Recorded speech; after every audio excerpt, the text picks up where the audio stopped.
Yes, hello. I am James Rowland. Today it's WNR578. It's WWE Wrestlepalooza. I'm not alone. Of a pleasure to be joined by the entire WNR team. Up first by my side for every WWE and AEW show. It is the fantastic Jaxie Scarlett. How's it going, Jaxie? Hello, hello, back at it again. Here for WrestlePalooza and everything that entails. Very excited for this. How you doing, James? I'm all good. I'm all good. Good. How was your 40th? Was it all right? Because I know that's why. The birthday, not the age, because that is incorrect. Oh, Um, sorry. went well, thank you. You cheeky bugger. Thank Oh, you. it's great that you're back. It's great just for that joke, anyway. Up next, our resident NXT expert and New Japan demigod, and of course, honorary House of Torture member. It is Monty. How's it going, man? Going good, going good. I respect my elders, so I will not ever do what James did. But even though I just kind of inadvertently did it, anyway. Yeah, I'm excited to be here. WrestlePalooza, let's do it. Yeah, well, I should say before we move on as well, Monty, cast your mind back to the 5th of October, 2020, the WNR 311. It was actually Takeover 31, your very first episode. So you've just gone past 5 years of the WNR podcast, man. So well done. I don't know if well done. I don't know if I should congratulate you or say, No, no, man, you should. well That done, mean you I know. dealt with you for 5 years, so yeah, yeah, you should congratulate me for that. And also, I never want to think about 2020 again. So yeah, we move on. Yeah. Well, last but by no means least, and we've known each other for so long.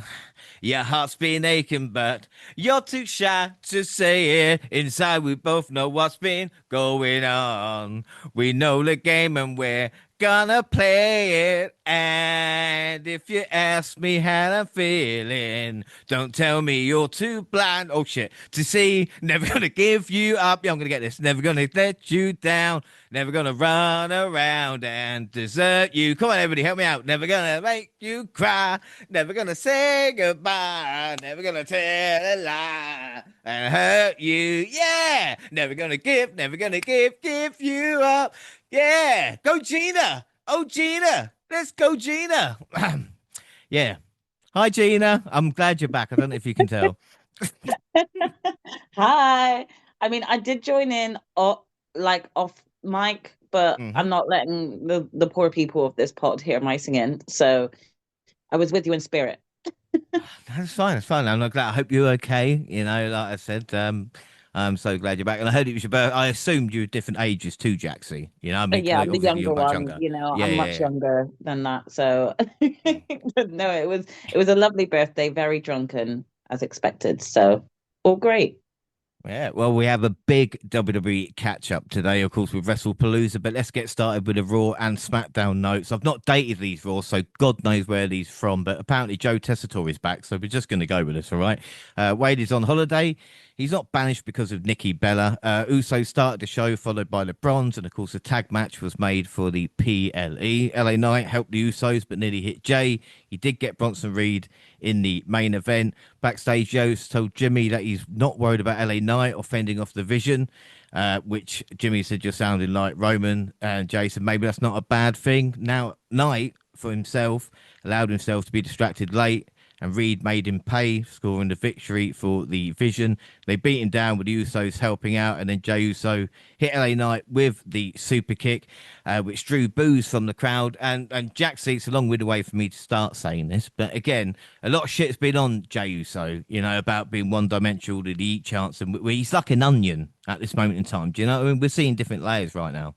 Yeah, I mean, I think that this is like the best sort of work that Jay's been doing sort of as a solo in terms of, openly uh changing up his persona, like his way of thinking, like he is adapting. And I think it might have been yourself or Monty who brought this up a few pods ago, just in regards to sort of like Jay Jay's mentality and like accepting that the good guy doesn't always like win, or the good guy isn't always the one coming out on top. And we're slowly starting to see sort of like a breakdown um between the Usos as a result. because that they're at this moment in time they both are seen as sort of like the faces of the at the moment. But it's not all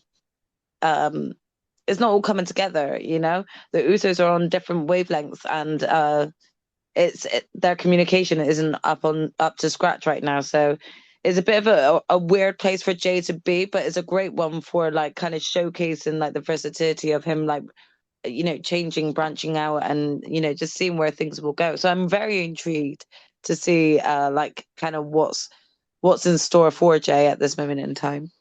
Yeah, without a doubt. Elsewhere, AJ Styles said no one is watching his back. It's like someone is stopping him from being successful. Someone doesn't want him here. It was interesting comments at the time, but didn't really lead to anything.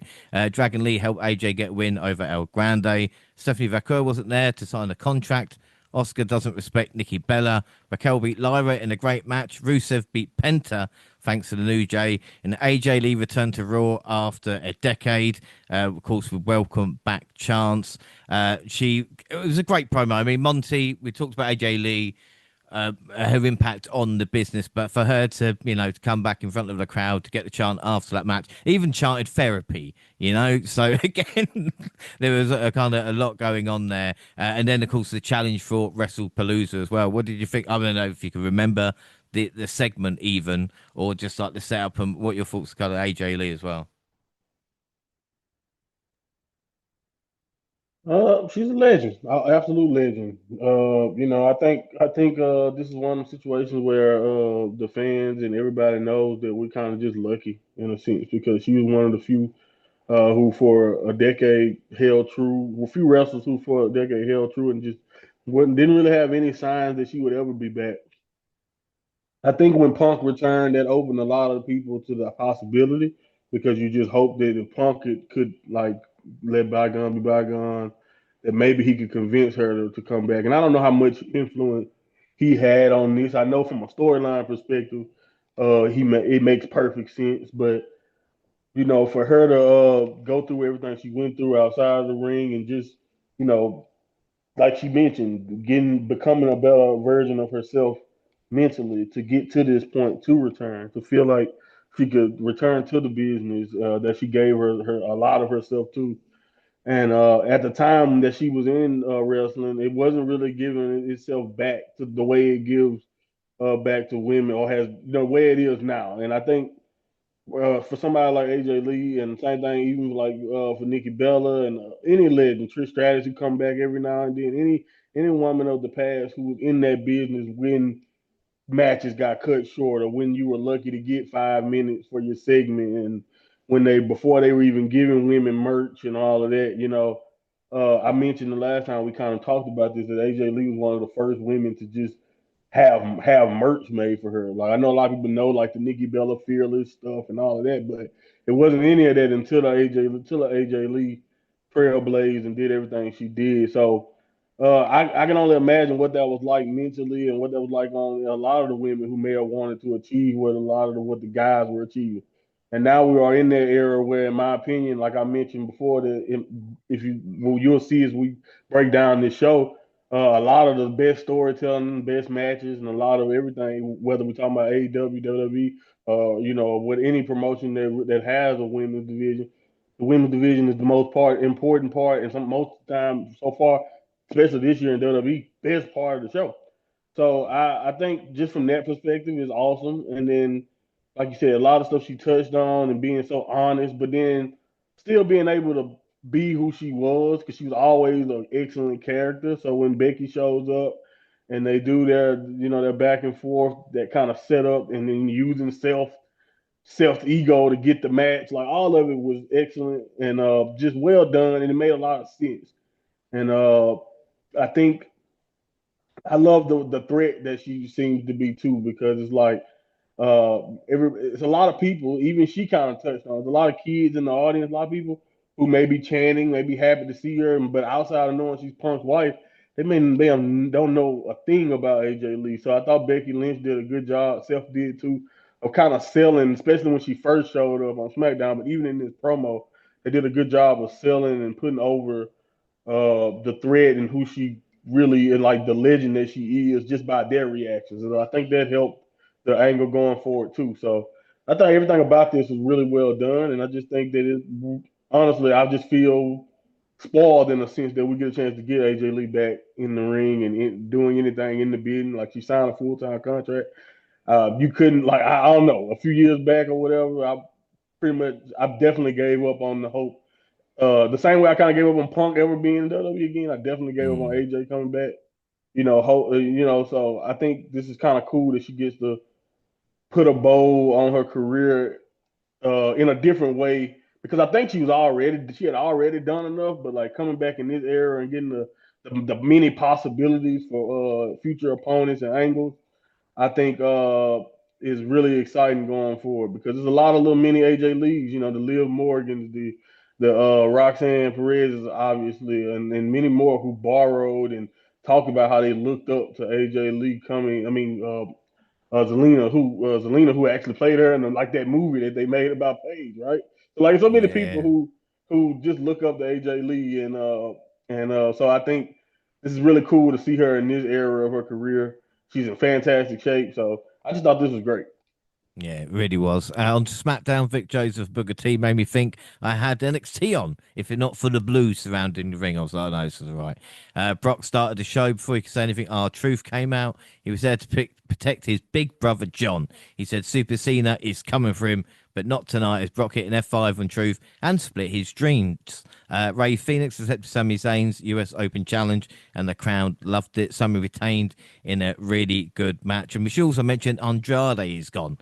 Gina, I've never given you a lot of information there. But again, what with the ripped trousers and everything out and Sammy's total defense, but Andrade being gone as well, was that a surprise when you heard the news? Can we just say that Brock's trouser rip was probably the funniest thing I've ever seen on WWE TV.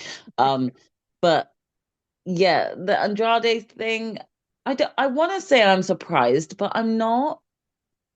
I don't want to link it to Charlotte, but it's hard not to, especially when it was recently announced of their split, etc.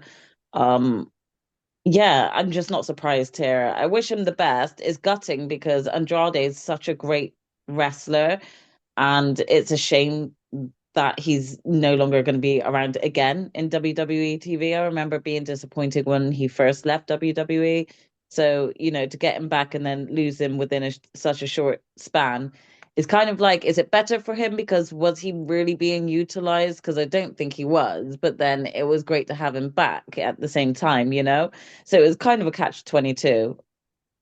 Well, because there was a story about he was wanted tag titles. He was like, no, that's not good enough. But again, what's surprising is that he popped up in AEW again. Do you know what I mean? Because we were like, That, oh, yeah, right, fuck, that really was surprising because of how quickly he left AEW and went to WWE. I didn't realize that they would be like, oh yeah, come on back. He also Come failed on. wellness three Yeah. times, so like Yeah, it's just a crazy time right now for wrestling contracts. like modern day wrestlers failing the wellness policy. Yeah, you don't hear about that often. So that's the main reason why I think WWE let him go. But who knows? Who knows what he was doing? He probably did it on purpose to get out of there. You never know. You never know at this point. We see Michin attacking Julia and Kiana James to say BFAB in the shortest segment of SmackDown again. And then the women's title was on the line as Jade Cargill faced Tiffany Stratton. These two are either really good or a bit off, and this was both, but better than a SummerSlam match. It ended in a DQ with Nia Jax attacking them. And Jaxie, again, this SmackDown division, the women's division especially, is very repetitive because Tiffany Stratton can't seem to move away from Nia Jax. And also we talk about the US title, how short it is on the card as well each time. Yeah, it's weird because in certain areas of the women's division it's quite strong, but then there's also a disarray, like in terms of like consistency and booking. And it's like I'm not really too sure what they're expecting to kind of take place, or what they expect their audience's reaction to be to things when we're not getting Tiffany in any other sort of opponent facing matches other than Nia Jax and Jade at this point. Little to no storyline, and really just kind of not being present within her own sort of show, and sort of like more of a focus on other wrestlers, but them not being pushed towards her. I It's also kind of the same with Julia. I don't know what they're doing, because she could be so strong, but I just don't get this pairing with Kiana James. It doesn't work for me. I don't think that they've got any chemistry, and I also don't think Julia needs Kiana. I think if anything, Kiana's like a weakness for her at this point, but also just been paired with her to protect her. But then, like, the matches that Julia is being given is not being given long enough for anyone to really see what Julia can do. And I have to dabble in and out of NXT, but during some of the moments that Julia had on NXT was some of the most standout moments because of how good she is. But I have just not seen that Julia up here on the roster at this point. And she's supposed to be a champion too. So right now they're just really not showcasing their champions well. Just all the opponents. Yeah, I completely agree. Yeah. In the main event, Drew McIntyre easily beat Randy Orton. Cody returned and took out Drew, then gave him a title match. On the Raw Go Home in Massachusetts for the final time, it's Springfield, not Boston. It was John Cena. Apparently, Washington outbid Boston through his last show. And Monty, that's what we love. You know what I mean? Don't take it to the heart. It's where the money lies now, you know?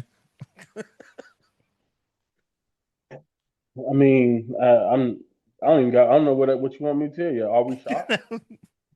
No. Who got outbid for the next WrestleMania?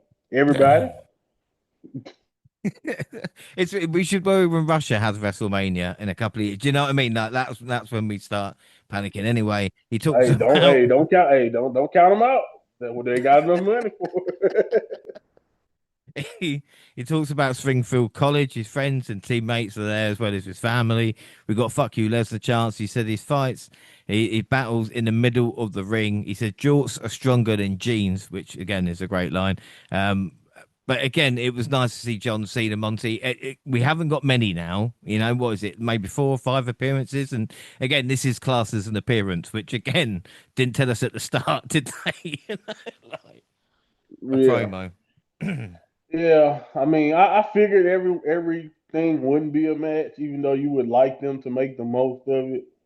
But yeah, I mean, you just gotta kind of, like you said, you just kind of every time he's on the TV screen, from now on, you just kind of gotta try not to take it for granted and hope that they make the most of it. But I don't know. I mean, at this point, whatever. I think we're so close to the end now. Really, I wish they just let John book the rest of it. Like, just do what do you want to do, John? Like, that's what I would hope. And not because I think like we spent enough time trying what they want to try, and we see that they don't have not to say that it hasn't been highlights, but we know what a bulk of this time has been spent on and is already wasted away. So for the next few days, it'll just be nice to just, you know what, this is Cena's choice. Cena chose to fight this person this week. Cena want to do this that week. You know what I mean? So that's what I would like to see. But we at the end here, man. So it's kind of a shame when you think about all the time that we kind of wasted, and when you think about where we were going. And I think at the end of the day, that's one thing that no matter what he does going forward, now it's on his resume. The same way everybody, it's certain, like, we look back and we be like, why the hell did Vince book? I think who was it Mae Young to have to have a hand?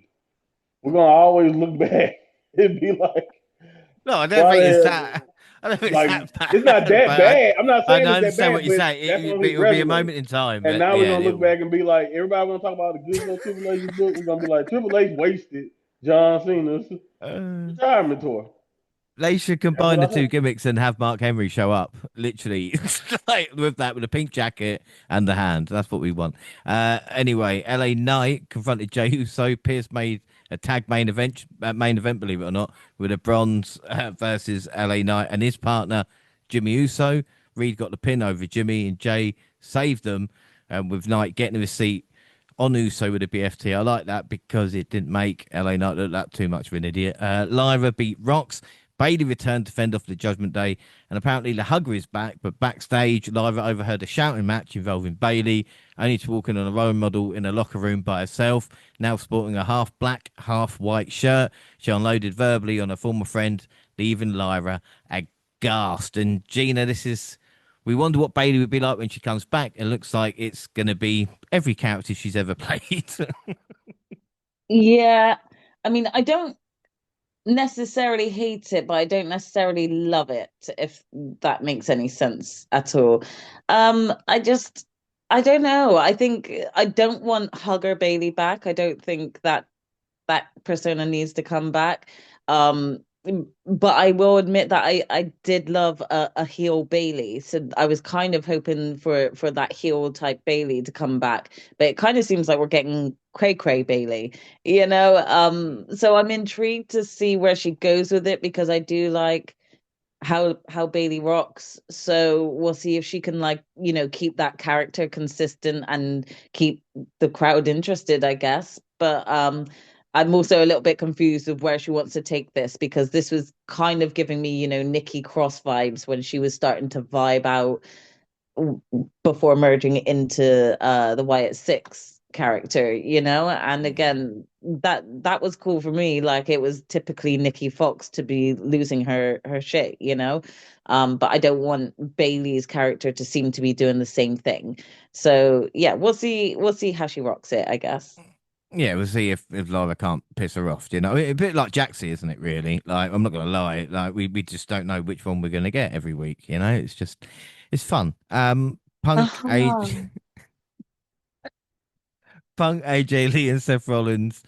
Becky Lynch faced off. Rollins tried to plant the seeds of tension, telling Lee of her husband he has a habit of leaving when things let him down. Yeah, but not her. That was the whole point of this, wasn't it? Anyway, Rollins left and Becky Lynch re-entered the ring, delivered a manhandle slam to Lee and slapped Punk to rack up the segment. Lynch looked quite cool here. The El Grandes beat Dragon Lee. Balor was not happy about Dom and Americano's relationship. Dom's got bigger problems. Rusev is coming for him. Jaxie, has there ever been a group that's just kind of floated along like the Judgment Day? Do you know what I mean? Like, how many times has it? Yeah, it's like, do you know what? I'm not gonna lie. Right now, like, they're doing great work still.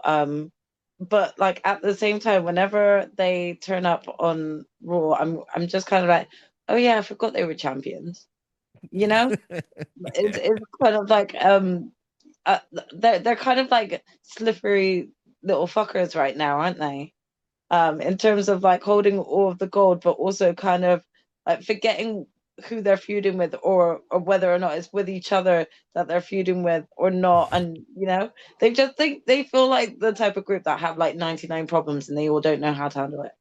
Yeah, like, yeah, Finn doesn't realise if he's annoyed with Dom or not. Like I said, it Yeah, just depends exactly. what the Like, Dom situation. doesn't get a second to breathe.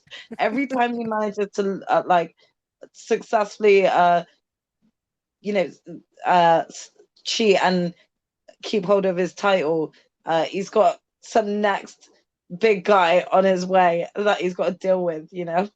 Yeah. We'll move on. Stephanie Vaquer, who looked pretty healthy to me, beat Kairi Sane in a fun match. And then the final SmackDown, Brock Lesnar was scheduled for an interview. Brock decided to carry Cole around and then F5 Grays. He faced off with Paul Heyman backstage and said they need to talk. So Miz joined as color commentator as well. Yeah, it was all right, I suppose. Charlotte and Bliss defending against Alba Fyre and Chelsea Green. B-Fab tried to get the Profits together. Bo said he's there for Dawkins. And Rowan was there as well, looking them on. And, you know, I'm just not sure about that. Fraxin were beaten up by the Bronze. Always good to see. Heyman had a few words to Axiom and Fraser responded, which led to a tag match, which the Vision won. Monty, do you remember when we were loving Fraxi matches every week and now we kind of get one a month now? God damn it. Should have stayed in NXT.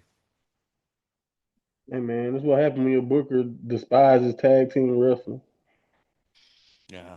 Yeah, tell me about it. Horrible. Nia Jax had a go at Cargill's wrestling ability. Tiffany Stratton arrived. There was good news, bad news for Mello. He put up a good fight versus Sami Zayn for the US title, but lost to the Blue Thunder Bomb, which again, I'm not sure signature. I know Zayn's been doing it recently, but he's hitting the Luva kick beforehand. Tonga Loa Love Solo, which is all good. Drew and Cody signed a contract for the PLE. McIntyre called back to him and Roman's contract signing. Rose reminded McIntyre that they won the tag titles 15 years ago on the exact date. But no one's talking about it because the world doesn't revolve around them. What? The Scottish Warrior eventually Can't attacked remember that anyway. well, yeah, exactly. Even I, Drew McIntyre fan, was like, "Oh yeah, they did, didn't they? Yeah, back in the day."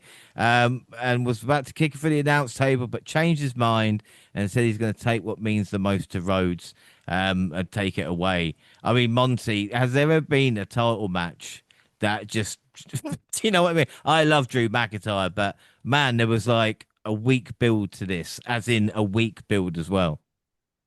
Yeah, man. I've never seen two guys that I think deserve to be in a spot, but just feel like it don't matter. Like that's the thing I'll say about it. It's like I do think obviously Cody is the guy, and I do think Drew is a worthy contender, but I don't think no one here entertains Drew, and maybe that comes from Drew being a good heel, but not necessarily winning a lot. But I don't know. I don't know. Maybe that got something to do with it. But they tried. I think they hoped people cared about them. Maybe like you said, but like you just mentioned, you're a diehard Drew fan, and I've been here from the beginning of Cody too. And it's just like still, it's like okay, whatever. I think the match will be fine, but I think everybody I talked to who talked about this feud is like we're in the same boat as where it's like, yeah, I think they have an okay match, but it's whatever, and that's not necessarily where you want to be when you're doing a world title feud. No, you don't. But now it's time, September 20th, and before the main show, it's a 2 hour Road 2 on ESPN before the 2 hour countdown on WWE featuring TJ Jefferson and O'Shea Jackson Jr. with a small crowd. And I was thinking, we could do this. Like, should we do this? Who do I contact? Like, is it ESPN directly or wherever it is? Like, I don't mind being taken out there and just chatting shit for a couple hours. I mean, I do it anyway, you know. Pete Rosenberg joined, which I wouldn't allow, and then the Miz joined because they dumped Pete, and they mentioned Drew, Randy, and the ropes. But of course, Drew slamming Randy on it, which wasn't a problem. Also, Miz getting kicked out of the locker room. Michael Cole joined, and then I zoned out. And we were going to go on to the 2 hour countdown, which was Cole, Wade, and Big E with Tyrese Halliburton. And he's a download content on 2K. So he must be important. I don't know who he is, but he must be if he's like a playable character. I don't know. Jackie, Kathy, and the rest of the crew was there. Adam Pearce announced that LA Knight was going to be the special referee for the Usos versus the Bronze. And Gina, do you know what I was most surprised about? It was actually like some breaking news on the kickoff. Like that was important for the show for LA Knight to be special referee, you know? Yeah, definitely. Especially when it kind of made no sense to make him a special referee, only other than the fact that you wanted him involved in the show in some way. Um, and it's not like he's come back from an injury or it has come back for a special one-off referee match. Like he's a regular that shows up on the weekly shows. So no offense, LA Knight, but this is not exactly like, oh wow, you know. So it's like okay. Yeah, and another negative was a lot of talk about sports stars because obviously they were trying to say like WWE is mainstream now coming to ESPN, and Wade did shout out Preston North End, so fair play to him. We got to sit down with Drew, talk about the title. He is what he has to earn. Miz joined, seeing as he did a good job earlier. Triple H joined the panel. Michael Cole said this is all because of him. Just him, you know. Joe Tess explained what WWE is to new fans. You know, I get it, but Jaxie, how many non-wrestling fans would actually pay for like whatever the fucking subscription price is if you've never seen it before? Do you know what I mean? Like, I don't Yeah. understand it. I mean, sometimes I actually just do think to myself, do they genuinely think at this point that those currently watching need this explanation? Like there's anyone like watching right now that's like, I'm glad they cleared that up. You know? That's what Like, wrestling is. yeah. Like I didn't know that, you know? It's like, come on. Oh well, Triple H said WWE is the top of the mountain. All right. Stephanie Vaquer was interviewed. She says she's nervous, but she's going to make history. And Stephanie McMahon joined the panel for some reason. I mean, it wasn't the biggest crowd for the panel in the wind, bless them. We got a nice video on WWE with ESPN by Michael Cole. It didn't mean shit to me, but I mean, Monty, did it mean anything to you? Bring back childhood memories? You sitting there watching Sports Center and ESPN.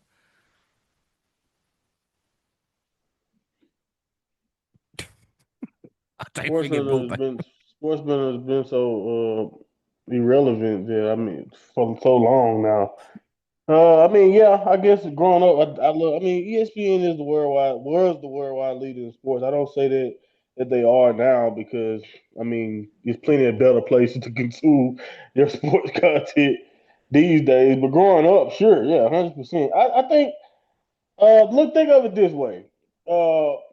WWE was never talked about on ESPN. They still really aren't, but I think they look at this as a big crowning achievement, the same way UFC did when they got on it. Even though UFC is a much younger sport and got on here a lot faster, but don't let WWE find that out. Even though I'm sure they know that it's the same ownership thing, but yeah, I mean, like I said, I get why they doing this. I don't know how. I mean, I'm sure somebody was affected by it. I'm probably not the best one to ask because my time with ESPN was when I was in high school, and that's a long time ago these days. So, or high school, middle school, like that's how long it's been since Sports Center has been relevant to me.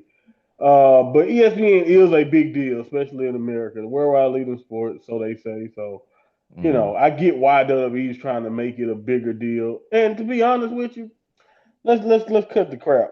You know how much money ESPN paid for this? Like that's really what it is. It's like, hey, they gave us a lot of money, so we're gonna talk about them like they're the end all be all. Because guess the problem is, I think I'm just too jaded. I think someone really cared about this and probably was really emotional about it. I'm sure they were because longtime fans, like I said, we remember when you were just made fun of. You're crazy. They would, especially when the Attitude Era, when WWE was at its most popular, ESPN wanted nothing to do with it. You know what I mean? So, and there's reasons for that. But yeah, like they were, WWE was always looked at that way. So I kind of understand it from that point of view. But I'm jaded because I know for a fact that if Peacock renewed for the same amount of money, they would be trying to tell me Peacock is the greatest place ever. You know what I'm saying? So yeah. I know how this game works, so that's why I'm like, all right, whatever. Like, yeah, whoever is funding this is the biggest and best place ever because they're funding this. That's the truth of the matter. But yes, ESPN has a rich American television history. Yeah, well, you're the only American, so we don't fucking know, I mean, we had Grandstand, old Des Lynam and stuff like that, which, they just don't do stuff like that anymore.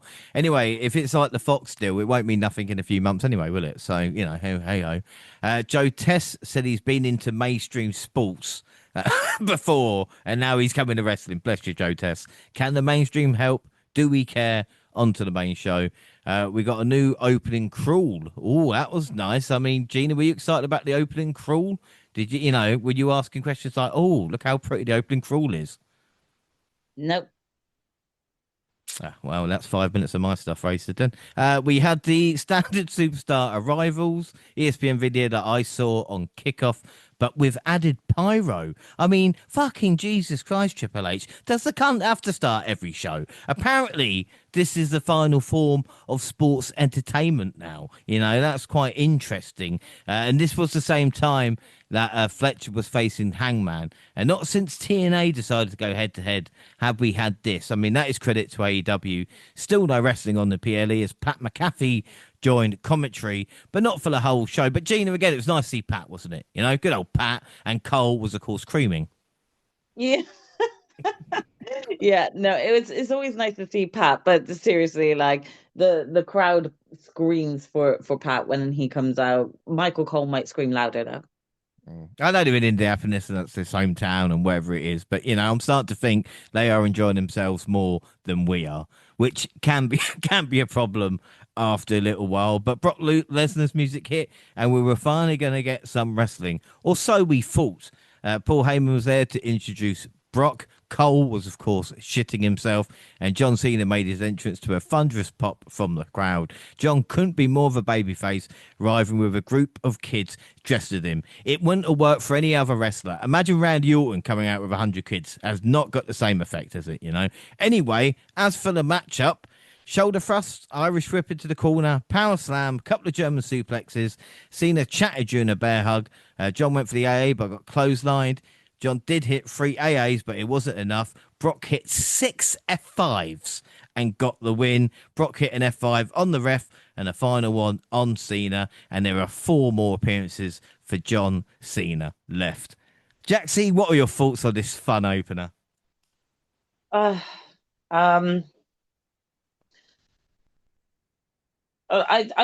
think it's safe to say that this, yet again, is not one of my favorite matches of John's, and not what I would have pictured to be sort of like done the way it was done. Like, you know, with only a few matches left, this wouldn't have been like one that I would have done without more build up. Like, I still don't understand why Brock just came in and picked a fight in the first place. And this you say, I know you sarcastically said, you know, like, this is a great fun opener, wasn't it? But it just, like, it didn't do anything for me, like, and I just don't really I just don't like Brock. So this match, I knew wouldn't do much for John in his favor, and it was just there, in my opinion. 6 FUs was just overkill. It's like, all right, we get your point. You're still fucking bully Brock. Like, no one asked for you here. So, yeah, if anything, the match just made me more pissed off with just seeing Brock on TV. Mm-hmm.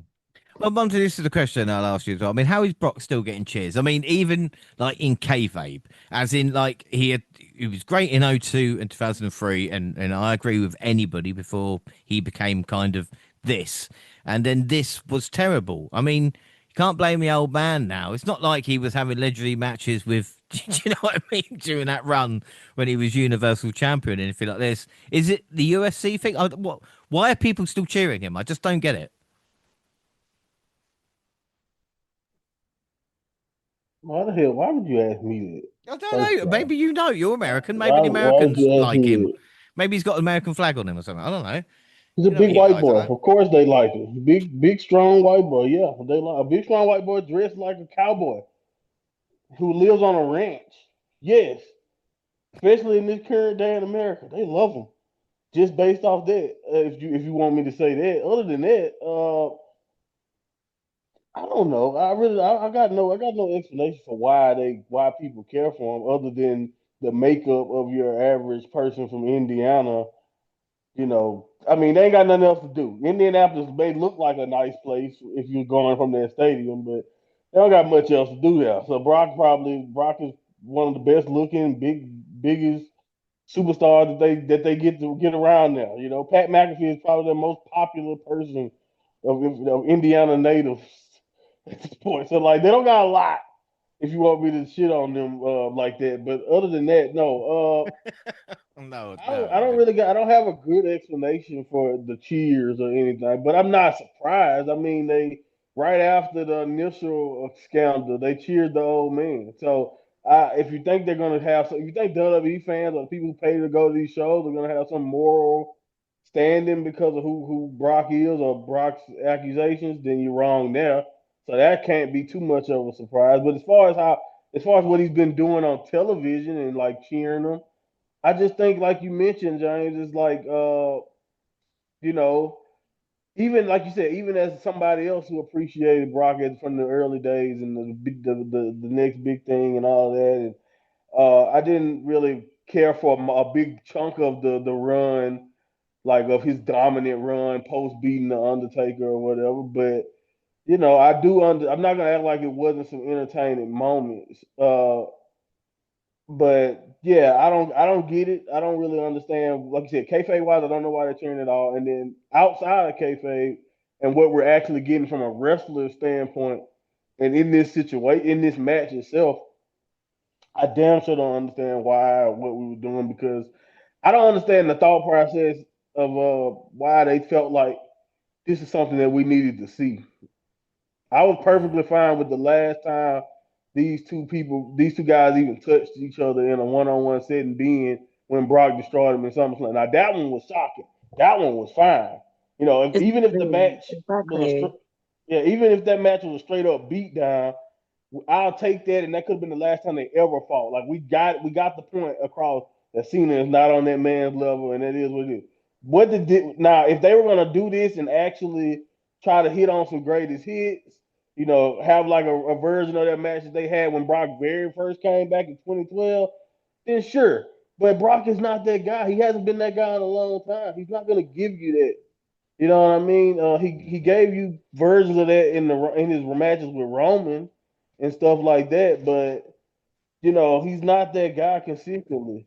He hasn't been that guy, and so I think you're asking a lot in my estimation from Brock quality wise. If you thought we was gonna get something great here, but I was hoping, not hope that it was gonna at least have some value.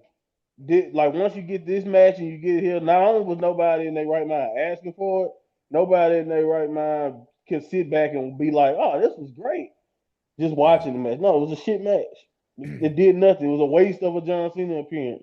I'd rather him fight a nobody who he makes a star than watch him just whatever this was for the even if it is a guy like Brock. But why Brock still gets the love he gets, maybe and maybe that's part of it. Maybe it's something that we're all missing. I'm not trying to act like it's not something that's badass about Brock, but I don't know what's so badass about Brock that I feel like we need to see him.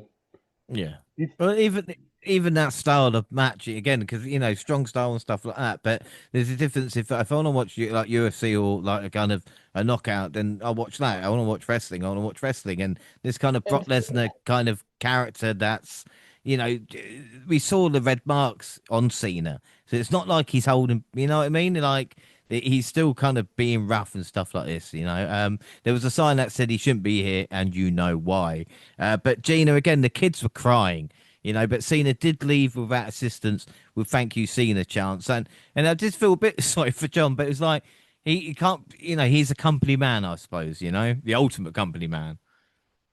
Yeah, but with again, this kind of just ties into people cutting out his final year here because of the way they started it. I think had they not started it the way they did, maybe it wouldn't have gone down as sour as it has.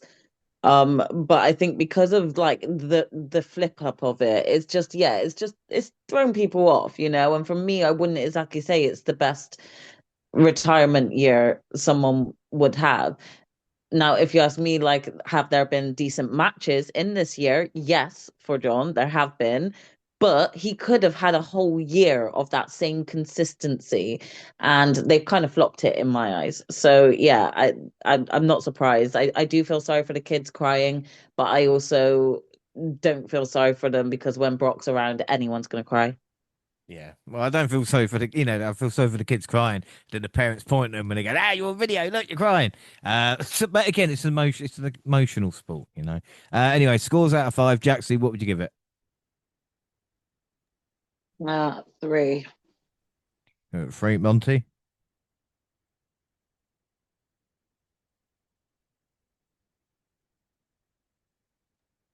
Ooh, 2. Gina.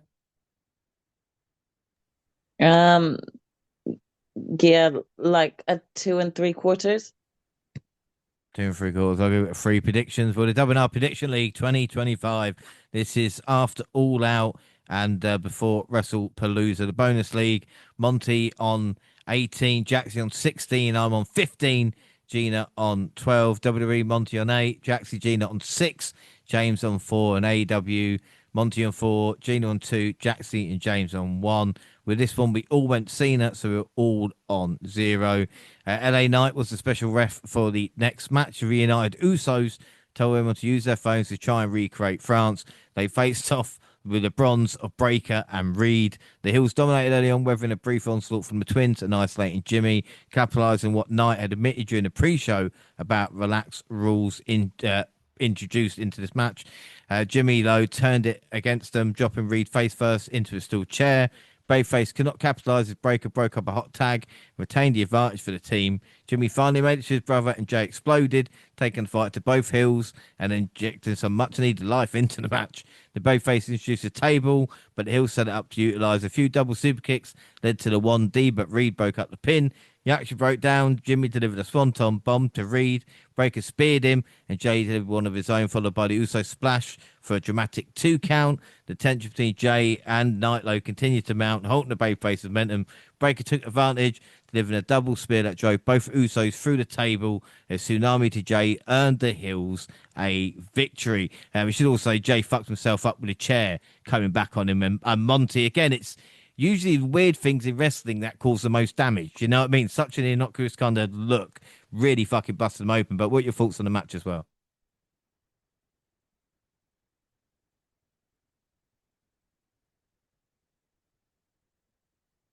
Yeah, I mean, it's just unfortunate. It's an unfortunate thing. I mean, these things happen. You can't really shout out to them to keep for like, audibly and doing what they had to do. I don't know. Uh, it had its sloppy moments, but I did think it was okay. It was fine. Division have a formula, so I'm kind of used to these. I think the problem I got with it is that since we've seen so many of these type of tags, you end up in a situation where if it really wasn't for the Usos entrance, you could cut off a couple minutes, and I felt like this was just like a SmackDown. I mean, a Raw main event type of deal, Mm. even if it was the Usos getting back together. So I don't know. I thought it was okay. Thought the match picked up. I thought it was unfortunate, like I said, that Jay kind of hurt himself and got kind of concussed. I mean, even the way it happened, you can just like those things don't happen often, like freak accident type of deal. But they picked it up. They did what they had to do, and I think they did a good job as the Browns seemed to be pushing their way. Based on the Bronson Reed interview, they pushed their way towards tag team uh, title. They're going to be going for the tag team titles in the future. At least that's Mm. what I think Bronson Reed said. So a big win like this over the Usos can definitely be a feather in the cap, even if it came with the weird ending there. I don't know about. I kind of agree with what was said earlier about LA Knight pretty much being here just to be here. But once he was here, I think they kind of guaranteed that we was gonna have some type of safeguard for the Usos to win, even though I don't think he really got involved. And so, and since he didn't really get a chance to even make an impact, in my opinion, I gotta kind of take points away because if in my opinion, you're gonna give me a special referee, then they gotta have at least a reason to be there. And like other than that funny part, other funny moment where he was like, you know what, go ahead and hit. I think Brunson, whoever it was, he was just let him, yeah, go ahead and hit the guy. Do your thing with the web. I'm like, all right, that was cool. But other than that, he didn't necessarily need to be there. But I get it. They want to at least include him on the show. So Mm. I thought this was okay. Yeah, and again, Gina and Monty made some good points there. It felt weird with the Usos being reunited after so long. It didn't feel like a bigger deal. Do you know what I mean? Again, it just felt like a Raw match, and I don't know if that was just because of what we've seen after WrestlePalooza, or because it was after Cena and Brock as well. You know? Yeah, I suppose it could be a mixture of both, the sort of deflation of the match that you just came out of. And then, yeah, I do agree that I feel like this match definitely felt more like a weekly show match than an actual pay-per-view match. If you did want to make a bigger deal out of the fact that the Usos are tagging together again, which we haven't seen in a long time, then it probably would have felt like a bigger deal had they both been on the same page. But at this point in time, they haven't both been on the same page, even though they're back together, and they're not feuding with each other anymore. Great, but they're also not on the same page with each other. So it kind of, even though LA Knight was looking away and giving the Usos a bit more leeway to do whatever they wanted to the division or the bronze, whatever, it still felt like there still wasn't, continuity between the Usos. So I think that's another reason why it just felt more like a meh match rather than a pay-per-view type worthy match. Mm. Um, it did feel a little disappointing, especially when you look back or go back and watch the match a second time, because there is so much that they can do with both of these tag teams, and there's lots that they just didn't do because they probably either didn't have time to plan it, or not much effort was put into this tag match. Yeah, no, I agree with that. And Jax, I just want to ask you what your thoughts on the two bronze, because obviously part of a vision, but I mean they obviously got potential and stuff like this. But is it Yeah. clicking as a tag team? Like, are we excited to see him? Do you know what I mean? Like, is it working? Do you know what? I think them as individuals are working. I think that their marketing at the moment as individuals do work, but it's difficult because then neither of them are much like talkers, much for themselves. So like tag team wise, yeah, they're there, but like I don't really look at them as like a legitimate tag team. Does that make sense? So Yeah. it's like I just see them as two individuals that aid each other more than like seeing them as a legitimate tag team. Whether or not that kind of like changes up, I don't know. Like kind of going forward, what future creatives plans have for them and stuff. But I have similar views basically to kind of both of what Monty and my sister have said about this match. This would have been a decent enough like SmackDown main event, you know. Yeah. But for the caliber of what it was and like the build up to get here, I do think that like the only thing that I felt like going into and coming out of this match is that LA Knight just wants to make everything about him. That's kind of how I felt. Like it was like he's just trying to find some form of relevancy, or WWE are trying to find some form of relevancy for him. But I just don't really know why he ended up being involved in this match apart from petty reasons. So yeah, this one was just another oddly announced match for this this pay-per-view. Yeah, without a doubt. So Monty, what would you give this match out of 5 then? 3 3/4. 3 3/4. Gina 3. and Jaxie. I give this like 3.5. I'm going to give it a 4. Predictions, all one vision, all on one vision. And there was a hard edit after Bronson straight into Vaquer's entrance, which I guess where adverts were, but I didn't watch this live. Good for me. The Women's Champions World Championship match, Stephanie Vaquer versus Io Sky, was next. Grappling early gave way to the Gina Sky taking early control of the match, while the commentary questioned whether La Primera could defeat one of the best in the business. The former champion caught Vaquer with a springboard dropkick, then followed up with a tope suicida that flattened the Chilean-born competitor ringside. Vaquer fought back, launched himself off the ropes with consecutive cross bodies and down the opponent with a suplex. Compacted exchange rights, then transitioned into forearms. The crowd came alive as Stephanie teased the Devil's Kiss, but Sky countered with a roll up for 2. A double stomp gave way to a crossface, but Stephanie escaped. La Primera caught Sky mid-fight, blocking the over the moonsault with 2 boots to the midsection. She followed up with a second dragon screw leg whip of the match, then added the Devil's Kiss to delight the fans. Sky recovered and stopped her opponent on the top rope, and then delivered a Spanish fly. Sky exposed the knees for added effect to the moonsault, but missed, driving the injured joint into the mat, and Vaquer responded with the picture-perfect spiral tap, and your new women's champion is Stephanie Vaquer. Gina, what were your thoughts on this? First of all, shout out and congrats to Stephanie Vaquer. I straight off, I'm not going to say this is the best match seen ever. I don't know whether that's just because there hasn't been that much of a build up between these two until the Crown Jewel advertisements started dropping. But I will admit that it had the crowd invested. The crowd were hyped. They really liked both women, so both women were getting both chants on both ends. I definitely feel like Stephanie was a lot more popular, and that's why I'm just grateful that she did get that win in. Have I seen greater matches from each of these ladies? Yes. So again, I don't know if it's just because right now Tiffany is just being where she needs to be. She's not really having her own storylines. So Mm. it's even like her sort of personality is kind of being brushed to the side, for me at least, you know. So again, all of my attention was more on Stephanie than it was like sort of Tiffany. But then again, I feel like I've seen Steph more. So yeah, it's kind of a catch 22. I thought it was a good match. I think that they could have advertised this, or at least put a lot more promo behind these two to maybe make it more of a hype, but I definitely feel like it didn't lack in having, you know, the crowd interested. So I don't think that it was a hindrance there. I do think the best, not the best person won, but I think the right person won the match. No offense to Tiff, but I think Stephanie is so hot right now.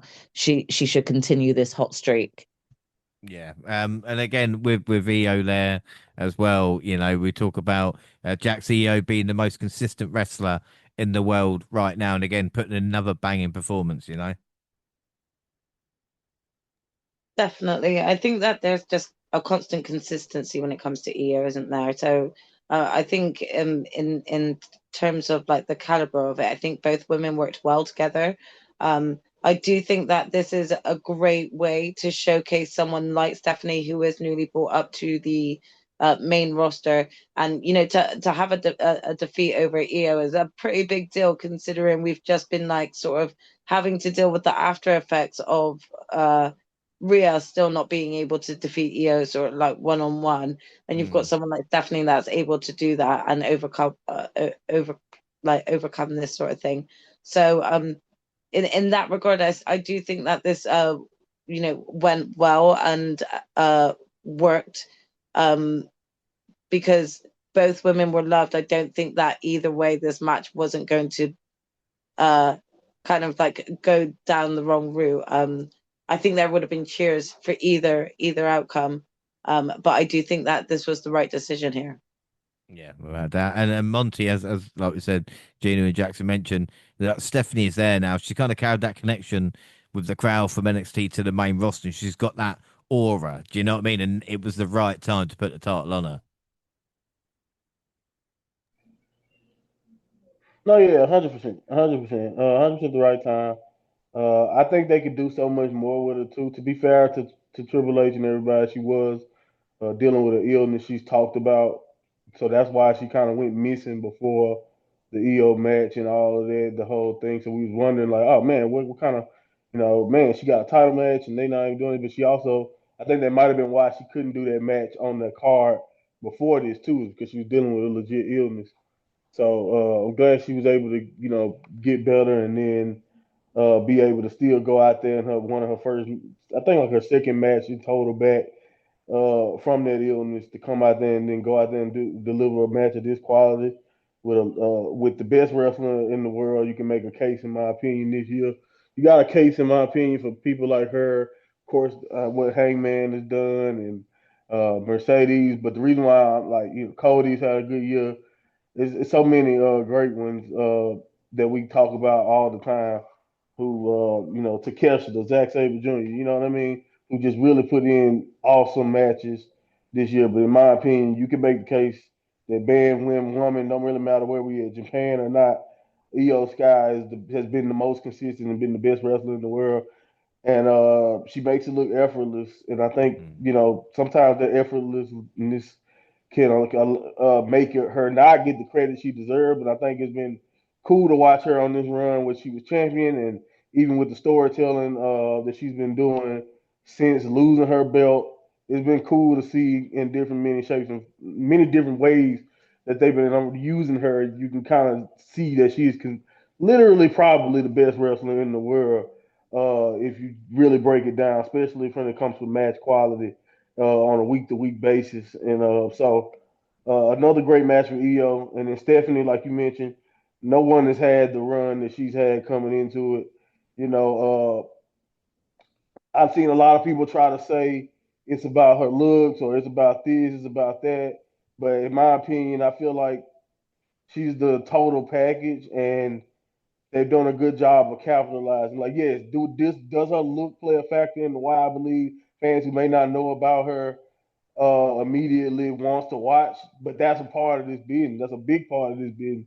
I mean, if you think Rhea Ripley doesn't get a lot of the pop that she get, because of how unique and how different. Like that's part of this. You want to have a look that is so telling that people don't want to look away. And then when she gets in the ring and the bell ring, she's one of the best in the world easily because that's one of the reasons why they signed her. I mean, when she was wrestling Mercedes before she went to NXT, you saw in in her presentation and in what she was doing in the ring that she was one of the best, and she's done nothing but improve.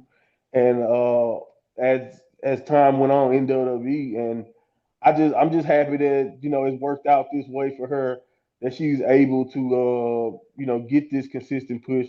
And I think that they're gonna have to continue to just keep building on it.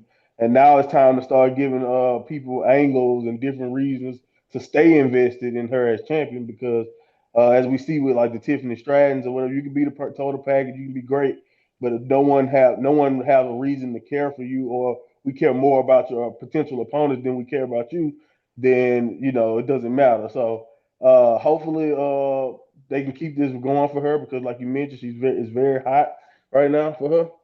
And it was really interesting to me too. It made me think because this was so good, but it does make me think that if Naomi was able to keep going, not that I don't think Stephanie would have won. I think you could have made the case that it was too early. You could have found a way for Naomi to get out of it and still keep the belt. But I do think I do wonder like how much time would you have had to put off for Stephanie to still be able to climb this mountain and get where she is? But in the past year, she's done nothing but win championships. So like, you Yeah. can't really argue with her resume, man. She's winner, and you can't really beat that. So now I think the only thing you need to do now to make her stand out and be continue to be one of the best women, they need to continue on not only allowing her to win, but now it's time to give us some interesting angles too, along with the great matches. Yeah. Yeah, like you said, she did it in Stephanie fashion, and Wade didn't know she could do a spiral tap either. But we got to show respect afterwards. Out of five, then, Gina, what would you give it? Just to correct myself, I read my wrong notes out. So sorry I about don't want to that. say anything. I don't want to say anything. You should Spoiler have. alert You as should well. have. This is why I should use different pages for my notes because I just see stuff and then I grab those notes and yeah. So apologies for that, but I will give this match a 4. Jaxie, Yeah, a 4. Monty. I gave 4.5. Well, yeah, I gave it a five. Maybe I was just desperate for action at this point, but I'm going to still give it a five. Predictions all went. Steph's are all on two. We've got CM Punk and AJ Lee versus Seth Rollins and Becky Lynch. And Team Weaver husband CM Punk to battle World Heavyweight Championship. I just said that. I don't know why I'm repeating myself for. Rollins and Punk to find the early moments of the match with the world champion beating his rival down and isolating him for his significant other. All while Lynch added a few insulting slaps for good measure. Feeling confident, Rollins hoisted the women's Intercontinental title overhead and attempted to drop her on Punk. But the best in the world rolled out of the way and Lynch crashed to the mat. Still, the Alert Hills retained control of the bout. Hubris again proved costly as Rollins Mockery skipped around the ring, only to a GTS from Punk for his troubles. Lynch tried to prevent the tag but failed, and Lee made her pay for it. She pummeled the man to chances you still got it and added a shot or two for good measure to her husband. And Punk and Lee teamed up for a modified slice of bread number 2, then added hysteria running knees, bulldogs, and shining wizard. A double submission spot for Lee applied a Black Widow to Lynch and Punk the sharpshooter to Rollins, but the world champion raked Punk's eyes to break the moment. Lynch and Rollins, not to be outdone, delivered a double pedigree spot, could not keep their opponents down. Moments later, Lynch applied a sharpshooter to Punk to little effect as the babyface countered and applied a hold to big time Bex. The exchange of finishes continued till Lynch delivered a manhandle slam to Lee, who kicked out at the very last second. Ultimately, a computable spot left Lee with Lynch, who tried for a manhandle slam, only to find herself trapped in a Black Widow with the IC champion tapping out. Jaxie, what were your thoughts on this? This was great. This was a great match for AJD to get back to. The crowd right from the very get-go were all in for AJ during this match. Just the single pop that she got when she finally tagged in was just such an iconic moment. And she just really had not missed a beat. She just looked so natural back in the ring. Had great chemistry, sort of like not only with her partner, her husband, CM Punk, but also just the chemistry in the ring with Becky, even with Seth. Like, you know, the crowd were just so wild throughout this whole match, and it was fun. It was like really great. I think Monty brought this up previously about how well Becky and Seth reacted to sort of like AJ's comeback in the first place. What Seth and Becky did in that match, in supporting AJ in this returning match, I just thought they all just worked brilliantly together and really well done together.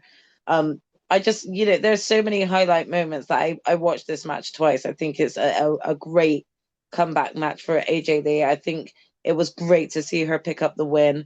And you could just tell how much she enjoyed being back, you know. I hope that this isn't the last we'll see of her this year. I want to see more. You know, they gave us a snippet, and now I'm like, can we have some more AJ Lee, please? Without a doubt. I mean, for the first time in 10 years, a step back and look like you haven't missed a step. You know, it was Yeah. quite a thing. Yeah. Really, really good. Like we talk about Monty, you know, it's this matchup just kind of was everything that we kind of wanted here, you know. And how lucky is CM Punk? I just want to point out he's got everything, you know, he's got everything. Yeah, I mean, he but he was lucky.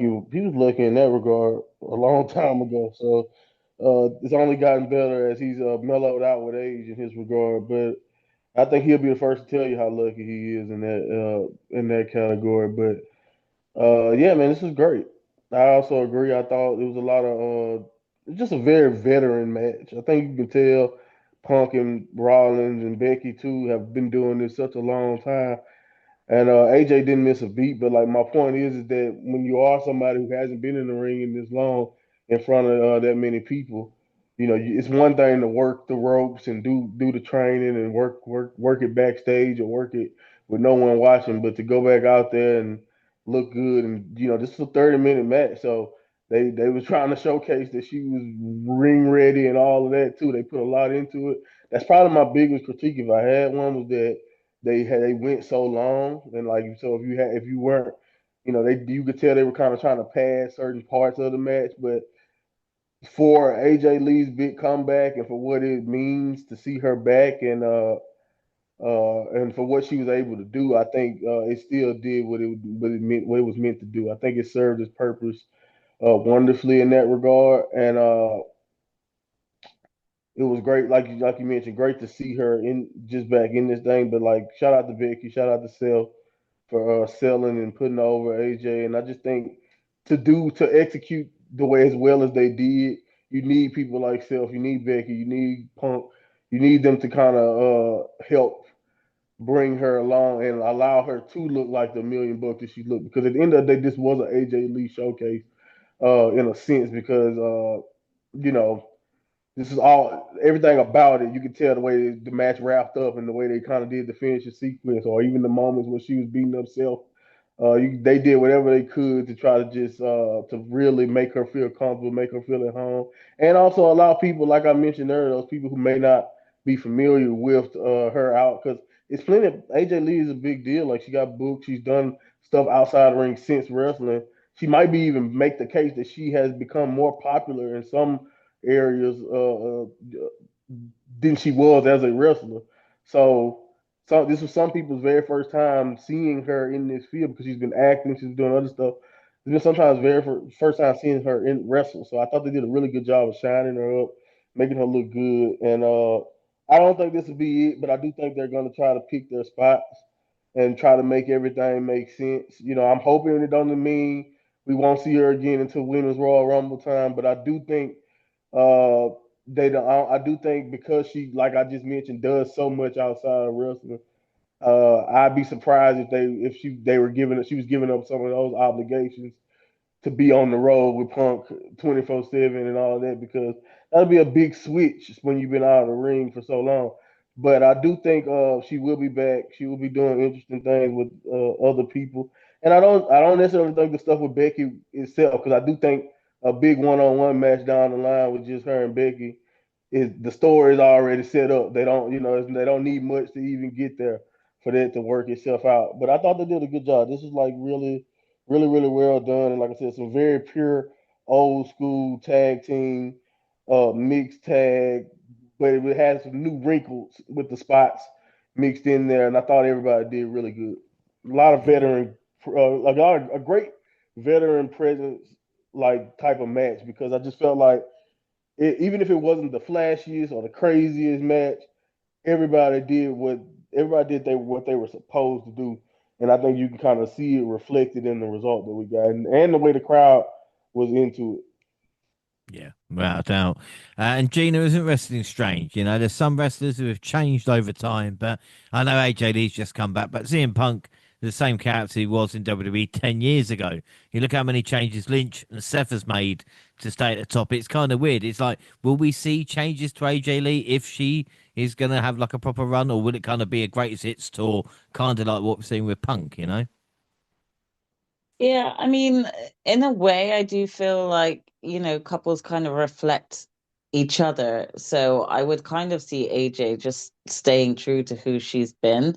I don't really see her kind of changing up who she has been, whether she comes back in a more full-time capacity or not. Yeah, I just don't see that happening. But I agree with you. I will admit that it has been interesting to see that like CM Punk can be the same character he was 10 years ago and still have the same pop and hype now. But both Becky and Seth have had to make several changes to their characters and their personas just to ensure that they remain on top or get on top, and it's not necessarily a bad thing. I'm not trying to cuss Becky or Seth out, because I agree with you guys in saying that they're doing some of the best work that they can at the moment. But it's just interesting how it's kind of one rule for one wrestler and one rule for another. And I wouldn't exactly say that's the company's fault or the fans' faults, but I think it's just maybe a build up of it all. So yeah, it's Yeah. interesting to see. Yeah, I mean, yeah, like I said, if we had more time, maybe delve into it. It's quite an interesting kind of thing, that, yeah. Anyway, out of five, Jaxie, what would you give it? Let's go at five for me. Five from you, Monty I gave it a 4. and Gina. 4.5. 1.5. I gave it 4 3/4 predictions. We all went Punk and AJ, so we're all on three. And then for some reason, Undertaker showed up. From the focus, Stephanie knew she's going into the Hall of Fame for some reason, and they seem to be enjoying themselves a bit more than I am. But again, I don't know if we've even talked about Stephanie McMahon going into the Hall of Fame or not. Uh, we might have or not. Jaxie, what are your thoughts on this? What are your thoughts on Stephanie in the Hall of Fame? Um, it was inevitable. She was like pinnacle to the sort of attitude era for sure, and just even aiding in sort of the rise of Triple H and as a wrestler, back then, and just everything that she contributed to and what she's doing currently now. Whether or not people will like it, love it or not, this is to be expected when you've got like people who are less deserving of a spot in the Hall of Fame. So, I'm glad it was Steph first over Shane, but yeah, it is what it is. I just felt like the whole reveal of it was awkward. Yeah, It just yeah, took it took too long. Like at one point I was like, what the fuck are you doing out here? Just get to your point. What? I think even Steph was feeling really uncomfortable. I was like, just come on, get on with it. yeah. Yeah, interesting times, I would say. All right, so it is time for the main event, which was, of course, Cody Rhodes versus Drew McIntyre, the Undisputed Championship match. Rhodes dealt with the effects of the beatdown suffered Friday early in his defense, doubling during a Cody cutter attempt and appearing to be a step off. Even the American Nightmare did mount an offense such as a superplex from the top rope. He responded slowly, holding the back of his head. He shook it off, traded right to McIntyre, added a snap power slam for a 2 count. Back and forth action continued until McIntyre exposed a turnbuckle. With the referee's attention diverted, the challenger rolled up. The champion could not benefit from the official's count. He teased Drew McIntyre teased the Claymore through the commentary table like he did when it first began, but the referee just got in his way for some fucking reason. So then McIntyre just Claymored the announce table.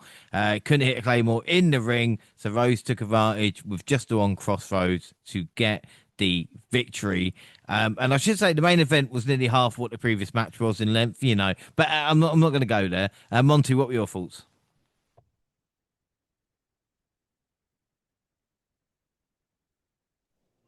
Yeah, I mean that's kind of why I said earlier that match was that's my main critique of it was that it was too long. But honestly, I can't even really blame. I'm not gonna blame AJ now. I'm gonna blame the booking because that's kind of what happens when your first match is 10 minutes of nothing, pretty much. Just 10 minutes of wasting my goddamn time. So I think sometimes some of these matches are gonna go a little longer, but it is interesting that they chose to give that one the Triple H time limit slot instead of giving instead of giving the actual WWE title match the Triple H World Title match time limit slot. Because if you know anything about Triple H's World Title matches, especially when he was on top, yeah, you guaranteeing yourself for a good 35 minutes of just Bring of back the memories. okay wrestling. Anyway, yeah, exactly. So yeah, so it's very interesting to me that Drew and them couldn't even get 20 minutes, especially when it's Cody in this one. I don't know, man. This is just I really didn't. It's kind of like we mentioned this whole entire feud. It didn't feel right, even though it was a world title match, and I'm kind of I really was deflated because I thought initially when Drew was done with his Logan Paul humiliation tag team ritual that he had going on, that I was hoping that okay they gave him Cody next after that Super Cody display. So yeah, Drew's gonna get a legitimate, but I think they didn't. They kind of dropped the ball there, And for some reason, to me, I don't understand why they do it. And you're gonna have to answer this before I get into more about the match. Answer this for me, John. It's like why is somebody like Drew as big and as imposing as him? Why is he such a like a snot nosed, arrogant heel instead of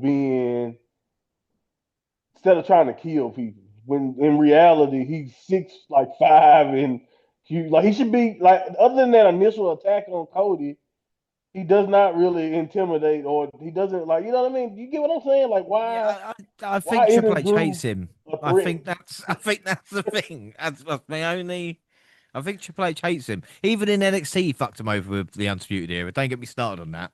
Yeah, Don't get me good started. point. But yeah, Yeah, I don't understand. I just don't understand why somebody as big as, especially in modern day wrestling, because I get like Drew is tall, but he's also a big guy.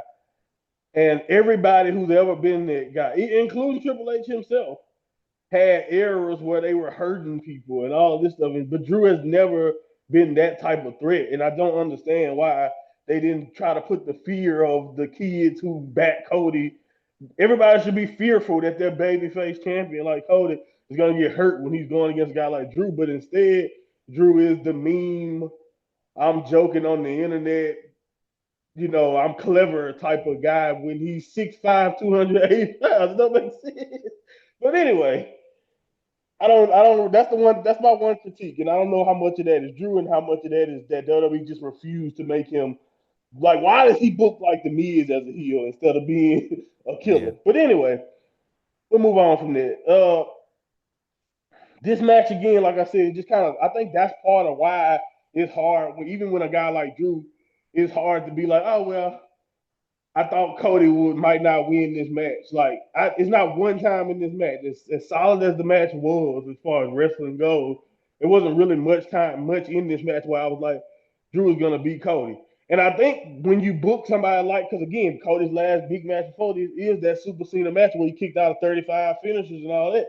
So you need an element that Drew could hurt him or something to kind of help, in my opinion, make Drew feel like he was a threat because as big and as bad as Drew is, I don't think he feels like a world championship level guy the way they booked him.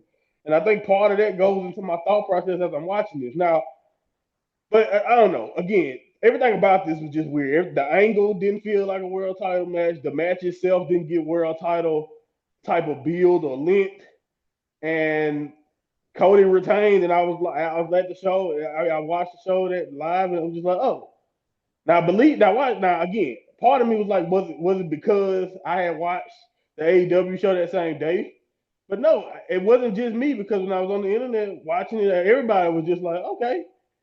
So it was just like one of those things where it's like, wow, we just had a feud that's supposed to be two of the biggest stars that WWE have to offer. They just had a whole little feud, and it really just felt like one of them things where it was like, oh, give or take, okay, that was fine, move on with it. And that's kind of like my whole take on this, where it's like it's supposed to be a world title match, but I was just like, all right, that was fine. Yeah. Yeah. I mean, and again, Gina, if the rumors are true, then Randy Orton could maybe accost Cody, and that would have been at least something in this match. I'm not just saying it because obviously I'm a McIntyre fan, but it just was a flat main event. Yeah, I mean, I definitely thought that this was the moment that Randy was gonna show up and cost Cody the match, you know. So if they weren't gonna do that here, then I just don't understand what they thought when they put together this match. Again, you usually think something big is gonna happen in the main event, whether it just be a simple title change or someone getting involved and causing an upset in the match because there wasn't that much build up, because there wasn't anything happening in the main match itself. I just don't think it just definitely didn't work. That's all I can I'm say. I completely agree. I'm going to blame Jaxie, right? Jaxie, I'm going to blame you, because like we know when you joined, Why the um, fuck would you blame but me? okay, so during who was the man during like the COVID era? It was McIntyre, wasn't it? You know, and then you come along, all of a sudden, Roman Reigns returns, right? We know what happens there, you know. And again, Well, no, I can't. I've got a whole thing. I've got a whole thing. You're gonna have to wait, right? So I can't think of a bigger big match loser in my life, right? Even sitting next to you when we watched him at the Clash in his home country losing, you know, he hasn't won a feud since his return to WWE. I actually checked this. Since his return 2018, hasn't won a feud, you know? We'll talk about this would have been fine as SmackDown referee, as a SmackDown main event. Talk about the referee, you know, got the "you suck" chant after the table spot, but you didn't even let him kick out of a crossroads. You know, He beat Jelly Roll. He You've beat let Jelly Roll. Sammy be more successful since Triple H has been Booker than Drew McIntyre is. And again, as Monty pointed out, Drew should be a monster. So, Jaxie, you're the only common denominator I can think of, you know? I have That's all I'm saying. no idea how that actually makes sense. If you're You trying were to say that there. You Roman were Reigns there. You're a continues to, jinx. but I didn't jinx him or anything. I may have been cheering for Roman Reigns, but do you know what? Half of everyone else was cheering for them too. So you can blame them too. Losing to Bobby Lashley at WrestleMania. I mean, you were there laughing at that. Remember that? No, I don't remember that. Yeah, yeah, we were there when it happened, He you know. beat Jelly Roll though. Oh my gosh, honestly. You're trying to like place the blame here on me, and it has Punk lost to nothing to Punk do Hell with in a me. Cell, lost to Priest this year in this feud. Come Yeah, it on. was all me. It was all me. I was whispering it in Drew's, head, saying like, you're not good enough. What is it then? What is it? What is Well, it I with Drew? don't know. Why? Why don't you ask Drew who he pissed off? Like, because that is pretty much all I can think is that someone is continuing to actually screw Drew any chance he has an opportunity. I actually am starting to feel sorry for the guy, if I'm truly honest, because you know he gets put in these positions where he's just after like a big sort of title change or something along those lines, and then that leaves him no scope to build on because he's just kind of thrust into a new feud after losing the previous one. So it's like, why are you bothering to get in a feud? Because you keep just losing them. It's true. So It's true. it's Why? Why unfortunate. does he? It's unfortunate and it's sad, but it's true. So that ain't on me. That's on Drew. Drew, whoever you pissed off, get some flowers, chocolate, champagne, start ass kissing, do something. It breaks my heart when he says like, 'cause it used to be, I just want to win a world title at WrestleMania, wherever it is, and now he wants to walk out after winning the world championship to a crowd. Now that's his wish. Do you know what I mean? He just Oh, 24 hours he wants. well, I mean, I think you're the only one playing the violin for him now, James. Well, I'm just saying, I'm not the only one. McIntyre strong. Right, so scores out of 5. Then Monty, what would you give it? 3 3/4. 3 3/4. Gina, 3.5. 3.5. Jaxie, Yeah, 3.5. I'm going to give it 4.5 because Drew McIntyre was in it. Predictions, we went Cody. So the final scores, we all finish on 4. Wow, a win all round, a grand slam, as they called it, guys. So well done, each and every one of you. WW, I'm so pleased. I'm still on 5. Jaxie Gina stuck on 7. Monty on 9. And again, I don't want to cause any friction here, but I know Monty's in lead, but it's the fight between Jaxie and Gina on 7 as we head to a couple of shows left. I think we should really be looking at. That would be interesting.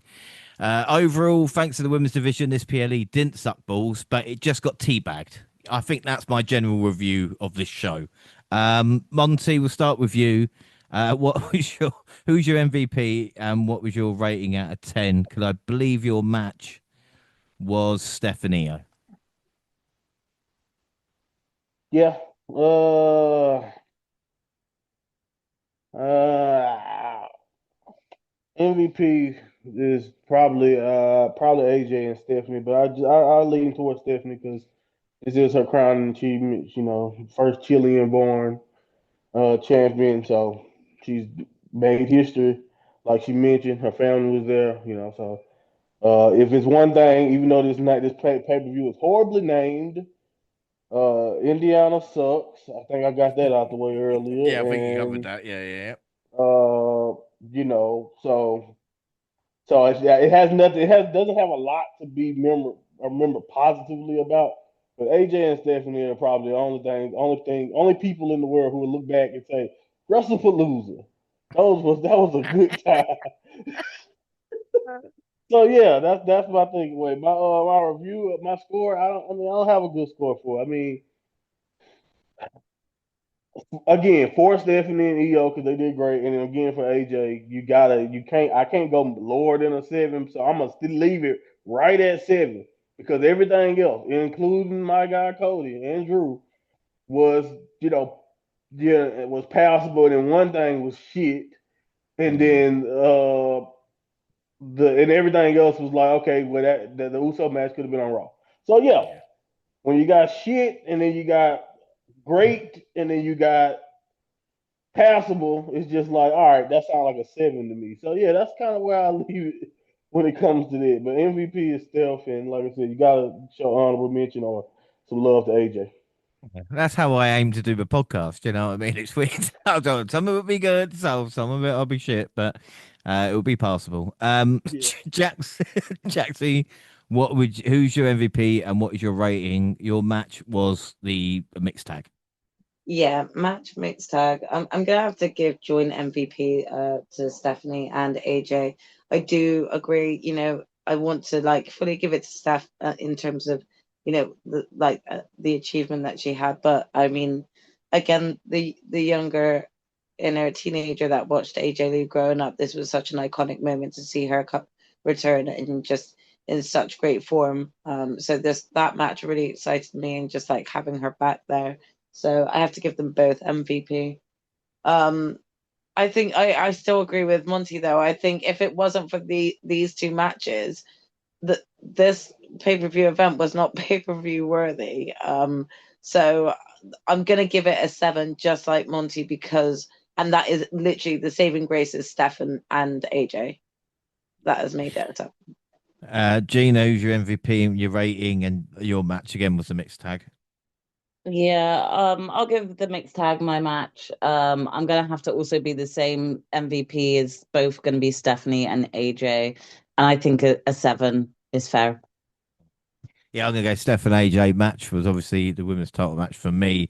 I'm gonna give it an 8. But if anybody knows my ratings, my 8 is like a 7. All right. Anyway, post show, Joe Test, Biggie, and that Tyrese fella from earlier with Peter Robertsburg, Heyman and the Bronze joined the panel. It was the first time you could see a mesh wall behind the desk. This would become important later. Bron was very happy. He was having a go at a fat, disgusting man. Paul apologized to the lady and said Brock is here to make children cry. That I do believe. Punk and AJ was next. The hug with Big E was quite lovely. And Jaxie, it's weird, isn't it, sometimes with wrestling, how it comes around with Big E and AJ used to be with Dolph Ziggler and now together on the post-show panel. You know, it was a moment, even though AJ didn't forgive Big E. No, I get you. But it is a lovely, like, sort of like reunion moment that just probably doesn't mean much to those that never watched that time, but just for those that did, that's probably an extra special moment, you know? Yeah, without a doubt. Punk seemed banged up, but he was happy about AJ, and AJ said the locker room is her offspring, which you can't really argue. Cody came out, and Punk gave him a hug.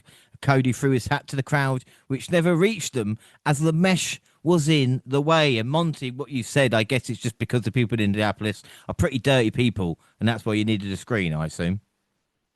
Yes, they all stink. Yeah, no, good. We're going to get some complaints, I'll tell you. But don't worry. He said Drew is a real deal, but there was no one more qualified than him to be the quarterback. Seth showed up to go face-to-face with Cody. And then we got Triple H wearing a leather jacket. He blahs on a bit. He said Cena is in his final run and Brock is still Brock. And he confirms Crown Jewel will be champ versus champ. You know what that means, right? That means Brock coming back, unfortunately. Screw Brock. Like, honestly, like, there was no explanation for any of this shit in the first place. Like, go away again. That's my own thought. No, you're gonna take it, okay? I don't fucking want to, Monty. I don't want to, okay? You're gonna watch. Stop shoving Brock down on our throats. No one wants it. You do not have a choice, unfortunately. Which is okay. I'm not gonna make the joke I was gonna make. But yeah, you don't have a choice. Yeah. We'll move on. That's what she said. We'll move on to Raw. Move on to Raw. Cody started the show, soon followed by Rollins. Seth asks what Cody thinks of him.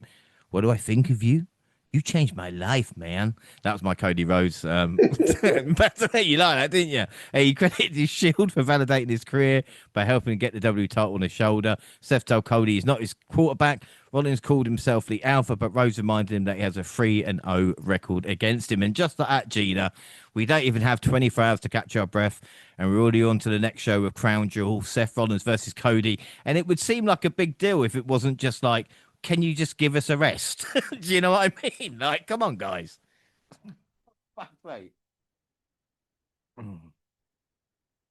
Yeah, sorry, I was talking on mute. Yeah, no, I get you. I totally agree there. And it's definitely like one of those moments where you're just like, okay, get to the point. It takes so long sometimes for even both of mans to come out that you actually forget what they're coming out for because you're just too busy taking in their entrance. I can't wait for it. Penta and the War Raiders beat the New Day and Big G in a fun no DQ match. We got a Vaquera promo. That Pereira credited the fan support of her as well as unwavering hard work and desire for a win. She credited her dad for being her greatest role model and vowed, "My fire will keep making history and nobody, and I say nobody, can stop me." And Jaxie, again, I know you weren't in deep with us in that NXT run, but like I said, Stephanie, as we mentioned, is just kind of got it, you know, and again, even with her promos, and she talks about the broken English, but it's just everything is working at this moment in time, and you can get behind her. She's got this certain charm about her that, you know, you can tell she really is trying to do her best to communicate herself to you know, well to the crowd and the audience, but, you know, also not losing her sense of self and, you know, like where she's from. So I feel like she's just quite authentic, and I love to see to not see her put on an act, but just be herself. So I think it just truly comes across that way. Yeah, it does. We saw Rusev beating JD with Dom frozen in fear, not helping his teammate as he watched. And when Rusev refused to relinquish his hold, Finn Balor made the save and criticised the IT champion, failing to look after his friend. It's probably the best Finn Balor has looked in a couple of years. I'm not going to lie, like having the no fear to go against Rusev at that point. Anyway, Lyra was in Bayley's corner for a match versus Rox. Bayley won. Afterwards, Lyra excitedly congratulated Bayley, who appeared cold, and shoved the former women's IC champion to the mat. Think you can hug me? Do you know who I am? The Prodigy has tied LA Knight for the most matches in 2025 with 38 televised bouts. Knight would move ahead when he faced Jey Uso. Jimmy wanted the bronze, but Jey had already got the match book, and the Vision's Bron Breaker and Bronson Reed appeared, provided a distraction that Uso capitalized on, delivering a spear and his trademark splash for the win.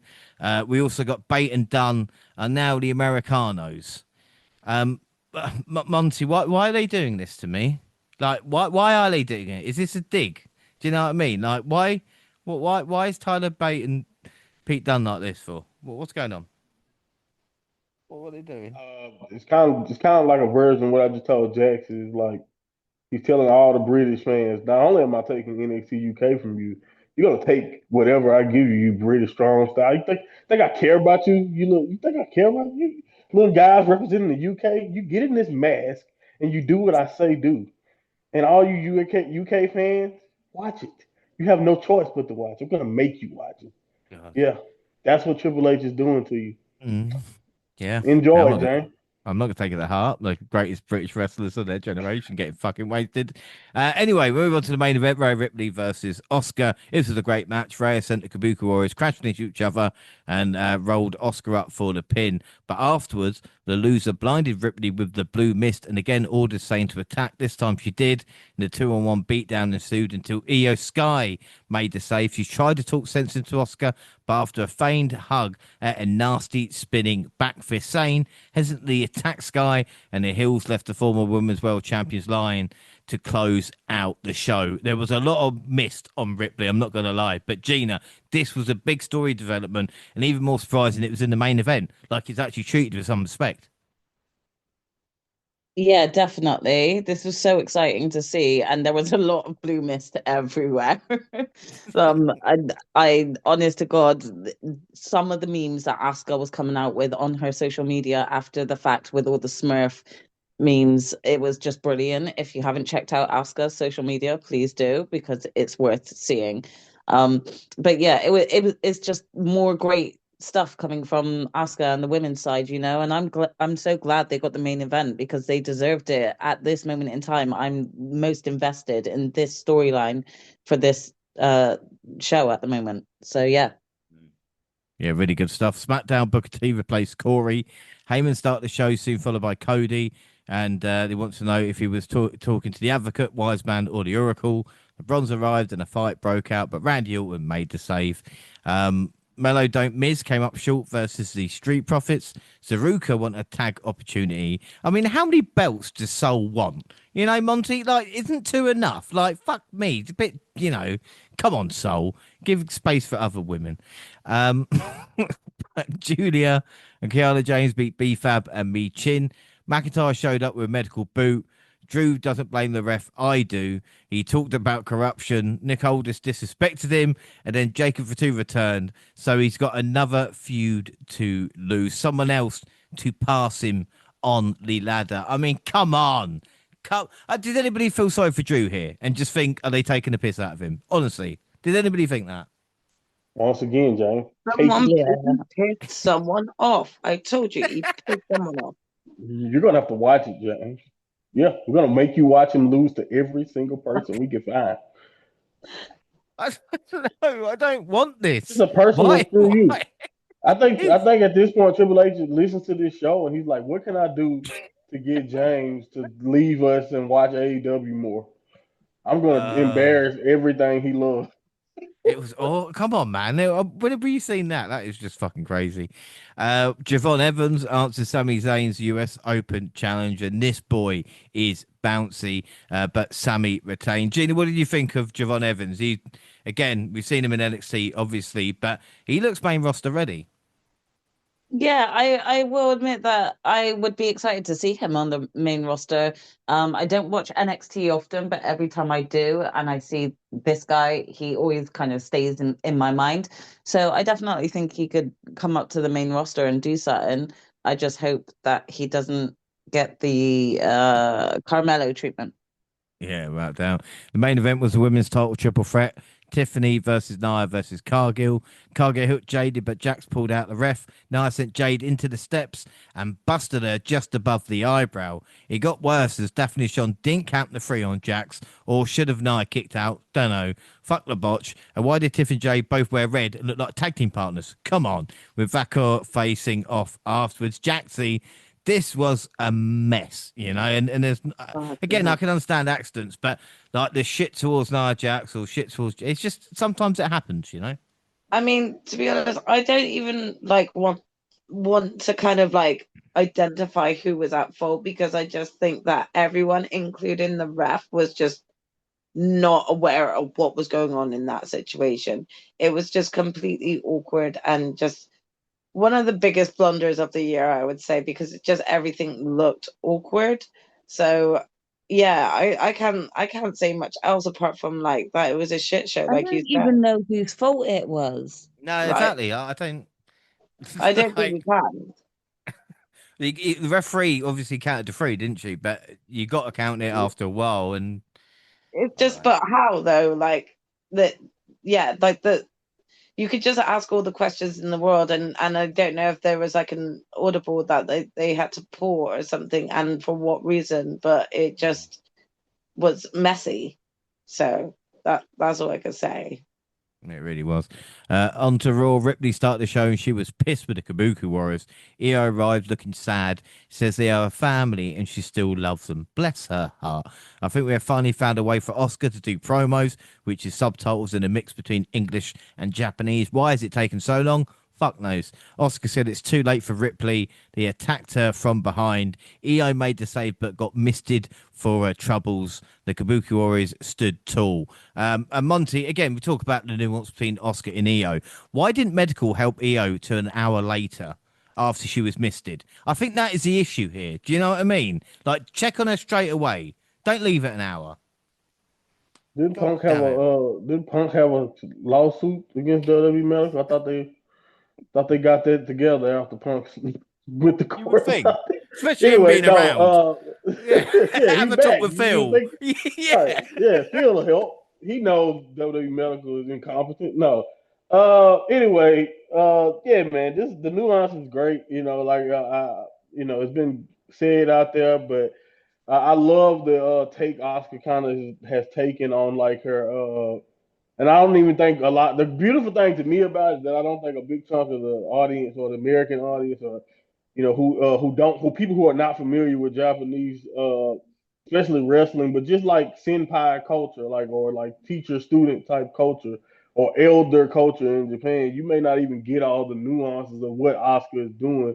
And Oscar was a young wrestler in her day back in the day when she kind of went against that type of you kind of got to do whatever the elder tells you to do. So to kind of see her turn into that against the EO and Kyrie and kind of use her the fact that she was the one that broke through in WWE first. She's using it as her, tool to kind of control, especially Kyrie in a sense, but even EO, like, oh, EO, so you don't want to do what I say. Oh, you don't need my help all of a sudden.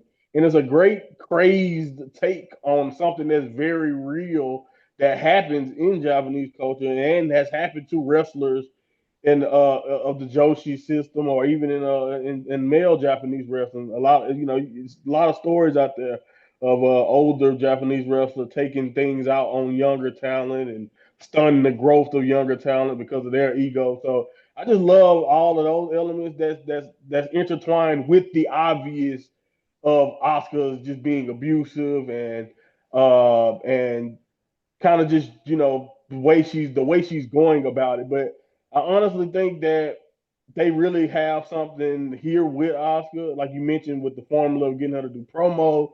I think now the only thing you really can do now is try to get them to get more victories and become even more of a threat going forward. I would love Oscar to continue on this road because I think when Naomi left, we lost a very interesting heel character. And I think when you have people like Rhea, we have Io, and then even with Stephanie being on top of that division right now, and we know Judgment Day is just basically waiting on Liv Morgan to kind of fill that void that we kind of have right now. Oscar has been doing a great job of stepping into that villain role, and I think they can do so much more with her. Even though I love everything they're doing so far.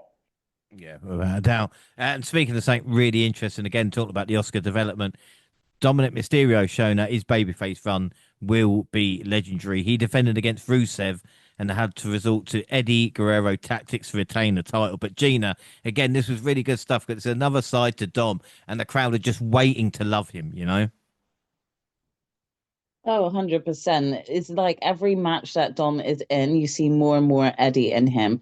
And the more Eddie fans see in him, the more love they're going to have for him, basically. So that babyface run is so imminent, is unreal. If it hasn't already subtly started now, then yeah, it's definitely on its way. Yeah, exactly. And even beating Rusev was quite a nice surprise. There was a botch in the Bailey Raquel match. Let's slate them both. Rox helped Raquel get the win. Lyra helped the hugger, who lost her shit on the hills. LA Knight beat Kofi. Both deserve better. We got another Seth and Cody promo with Rhodes referencing WrestleMania 40 and how they're friends, but he would beat him at Crown Jewel. Rayo and Bravo, Los Americanos, battled the Phenomenal One and Dragon Lee. I'm going to cry in tag team action, which they lost. In AJ Styles news, he will face John Cena at Crown Jewel. And he also said in an interview he will retire next year. I mean, Jaxie, you know what I mean? Like, wait a minute, AJ. Like, don't just think us you're going to retire next year, even though he's kind of talked about it. But again, Yeah. the John Cena match being made for Crown Jewel, not on Raw and SmackDown. What's the point of watching fucking Raw and SmackDown then? I mean, I don't know. I think this was long overdue, but it's just ridiculous at how long it like how it took, like how it came about. This is more because of John than it is because of creative. So Yeah. yeah, like it's a bit of a. I think for me though, I'm grateful to see like AJ be pushed like this, but this for me, I'm like, you know, this just goes to show you that you should be doing more with AJ and you're not. So like if he is like, kind of like setting that down the rumors of potential retirement, then WWE have squandered and wasted him.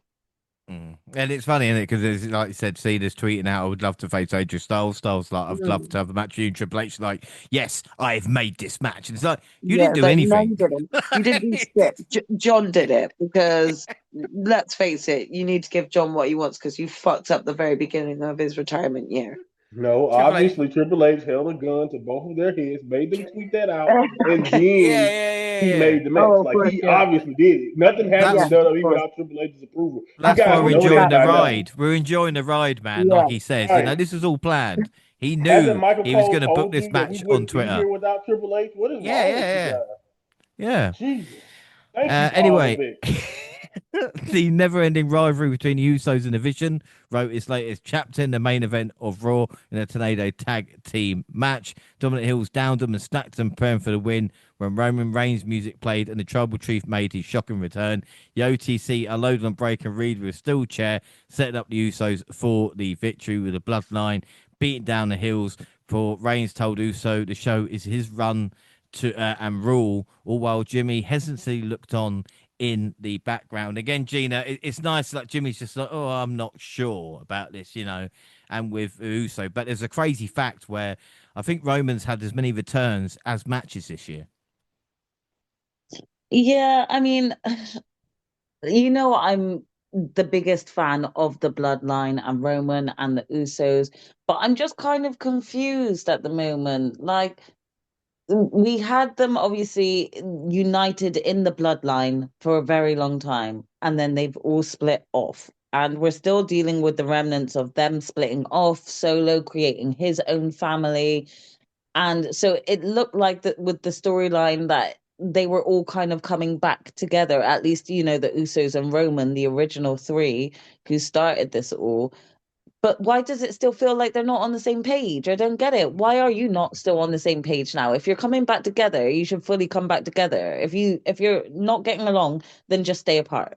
I kind of feel like I sound like my mum now when my mum's having a go at me and my sisters telling us all to stay apart if we can't get along, sort of thing. But it's just confusing me a little bit because I'm like, make a decision now, Bloodline. Are you going to trust each other or not? Because if you're not, then there's no hope for any other families out there. Just saying. That's an excellent point. On to SmackDown, Cody started the show, soon followed by Heyman and the two Bronze. Orton had Rose back. This led to a tag team main event where Seth cost Orton, but Cody's left Rollins laying. Mello wanted Sammy again, but got attacked by Miz. I guess Miz don't mellow. Alistair Black accepted instead, but Priest proved distraction as Zayn retained, and then Damien put him through an announce table. Zaruka faced Green and Fire. We got Stephanie Vaquero and Stratton signing a contract for Crown Jewel. Giovanna Ray Phoenix beat Los Garzas. And then there was news that Santos Escobar had left WWE, but now he's returned. So don't worry about it, Jaxie. I won't ask you. Because I was going to say, what do you think of Santos? But he's back apparently. So that'll work out. That was so funny because of it was just consecutively. I swear it was like a day, one day after the next.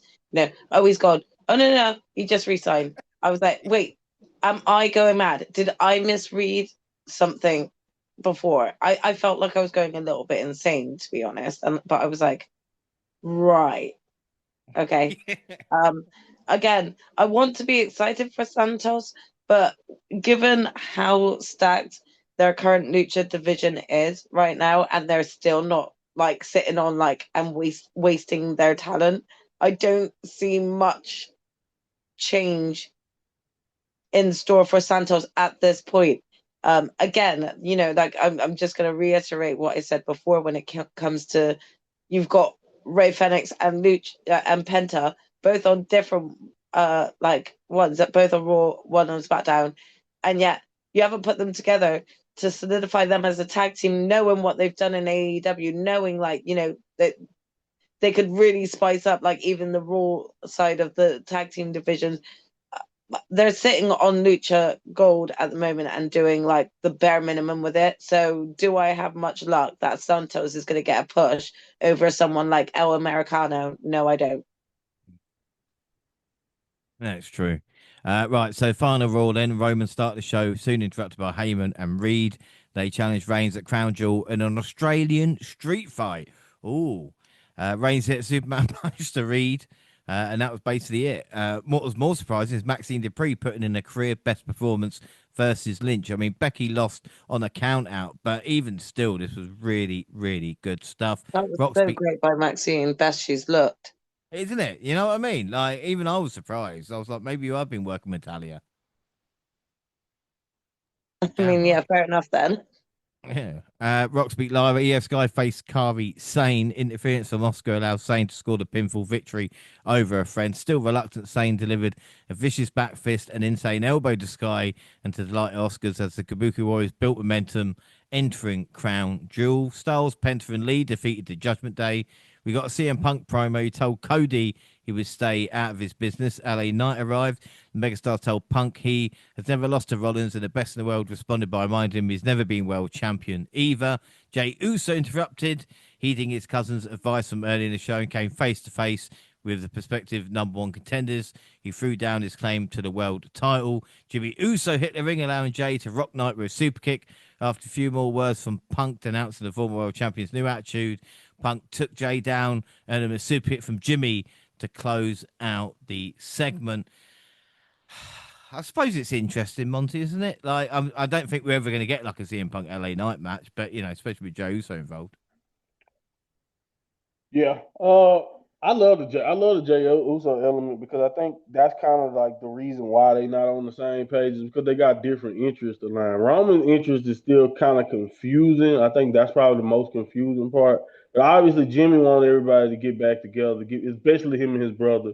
He wanted to get on the same page, but at the same time, Jimmy wants them to do things. Seemingly, he wants them to do things the right way. And I think that's kind of the problem is where it's Roman is getting cheered, but do he seems any different to anybody? No, not really. He's not really changing his mentality, at least so far. And he's done a good job of getting in Jay's head, but it's not. Everybody keeps saying Roman has made Jay do this, and it is true. Roman is talking to him in that way, but like I mentioned before, the reason why I love Jey Uso and the reason why Oscar and Jay has been some of my favorite TV to watch is because of how much sense it all makes. Because I go all the way back to that promo of when Jey Uso was World Heavyweight Champion right before he had defend his world title against Gunther, and he was exhausted, and Gunther came to him right before the match and straight up told him that you done your best to try to be a legitimate champion, but you'll never be on top as long as you keep, being everybody's best friend. And if you go back to his run, we talked about it. His entire run ended up basically being him trying to save other people all the way up until he lost the belt. And Roman basically was telling him the same thing. You would never be on top being everybody's best friend and all that. You have to go your own route. You have to, you know, again, like Jimmy's not wrong. He is being more like Roman, but in Roman's mind, he's told him that that's the way to do it. So, I love this element, just like when I love the promo on him and Cody, and he's just staring at Cody's belt. And I liked him taking the fight to Punk in LA, or at least bringing attitude towards them. And I love Punk's response. Punk is 100% right. People like Jey Uso, we don't want you to be Lil Roman. That's a great angle. But in Jay's mind, the only way he'll ever get back to the top is if he is more like Roman, because he's looking at it from a perspective of now. I love how they're telling the story, and I love when wrestling do this. The best stories, in my opinion, is when you can point out when the world title has kind of corrupted a wrestler's brain. And I think if they smart about it and continue to tell the story, you can kind of see that Jey Uso's mind, yes, it's Roman, but being a world champion is what really has made Jey different, in my opinion. I think he's fiending to get back to that spot, and he's not getting there being a good guy. And I think now is like, what's going to happen? Is they're going to leave Jimmy behind again, or is Jimmy going to get to a point to where it's like, you know what? Maybe I should go out for my own, or like, what's going to happen? That's the interesting thing. It's like, do they decide to play the element and just go back to what we're used to, or do Jimmy get motivated and try to get his own singles goal? It's very interesting dynamic, in my opinion, in that regard. But as far, I think when I look at this segment, my only thing is where I'm like, I like, damn, poor LA Knight. Like, he's here, and I just feel like he's the least interesting. Like, we know where Punk is. We know the end goal most likely is Punk is going to be in a situation with Self where he's going to either dethrone him, or he's definitely going to get revenge at some point. And then, like I said, I just told you all the interesting stuff we can do with Jay going forward.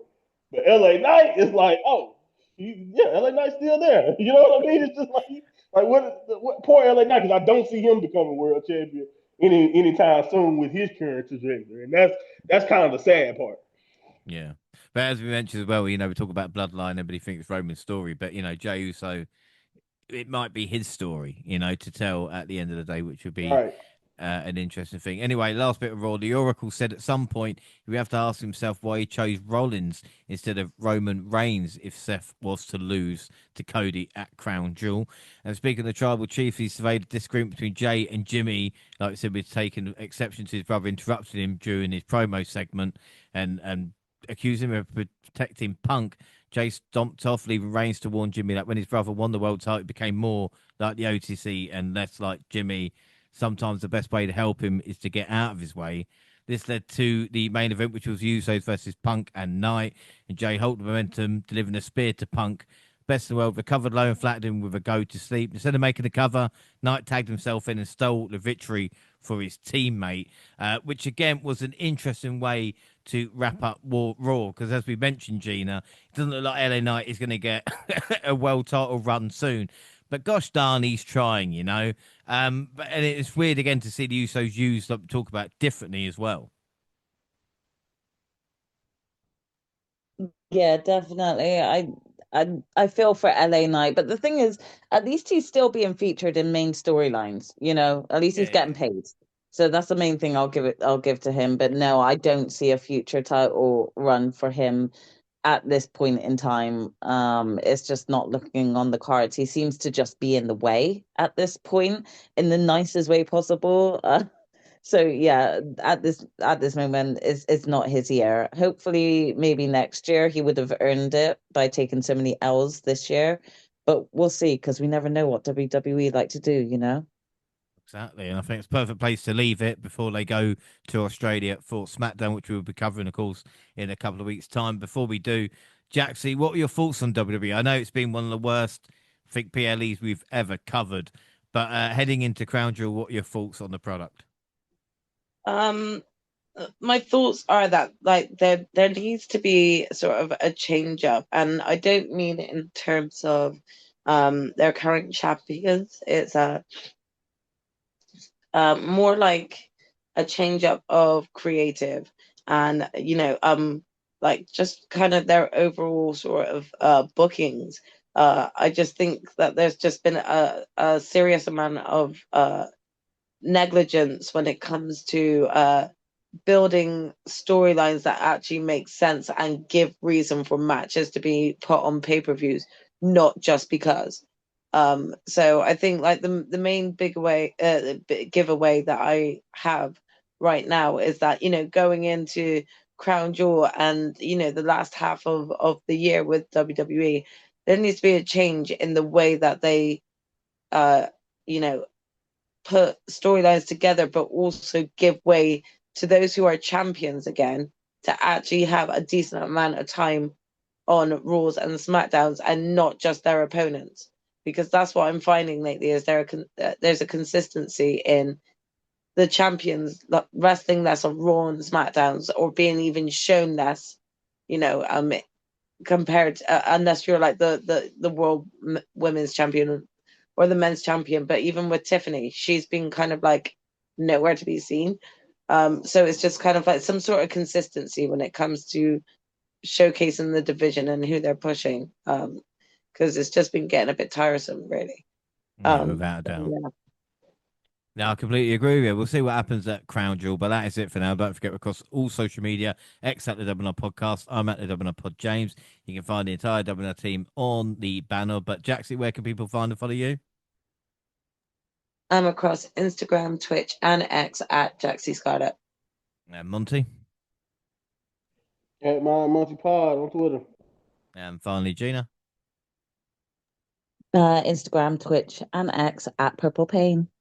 Go hit the Double R also on Facebook and Instagram. Send us an email to Podcast at gmail.com and YouTube, the Double R Podcast, celebrating 10 years of the WNR with shorts, universe mode, and clips from any event we go to. We hit 100,000 views in September. So if we can keep that up, then, we could be millionaires pretty soon. The podcast is also live on YouTube, also on SoundCloud, on your phone, and Spotify and iTunes. We can download, subscribe, rate, and review there. Our next episode is NXT No Mercy and Bound for Glory, apparently. I've got to watch them first. But until then, I've been James Rowlands, and I was joined by the fantastic Jaxie Scarlett. Thanks for joining me, Jaxie. It's been fun, as always. I look forward to the next one. And, of course, the mind of Monty as well. Thanks for joining me, Monty. No problem. And, of course, the genius of Gina. Gina, just thank you for being you, all right? Always, James, always. Well, that is it. Thanks for listening, everybody, and bye.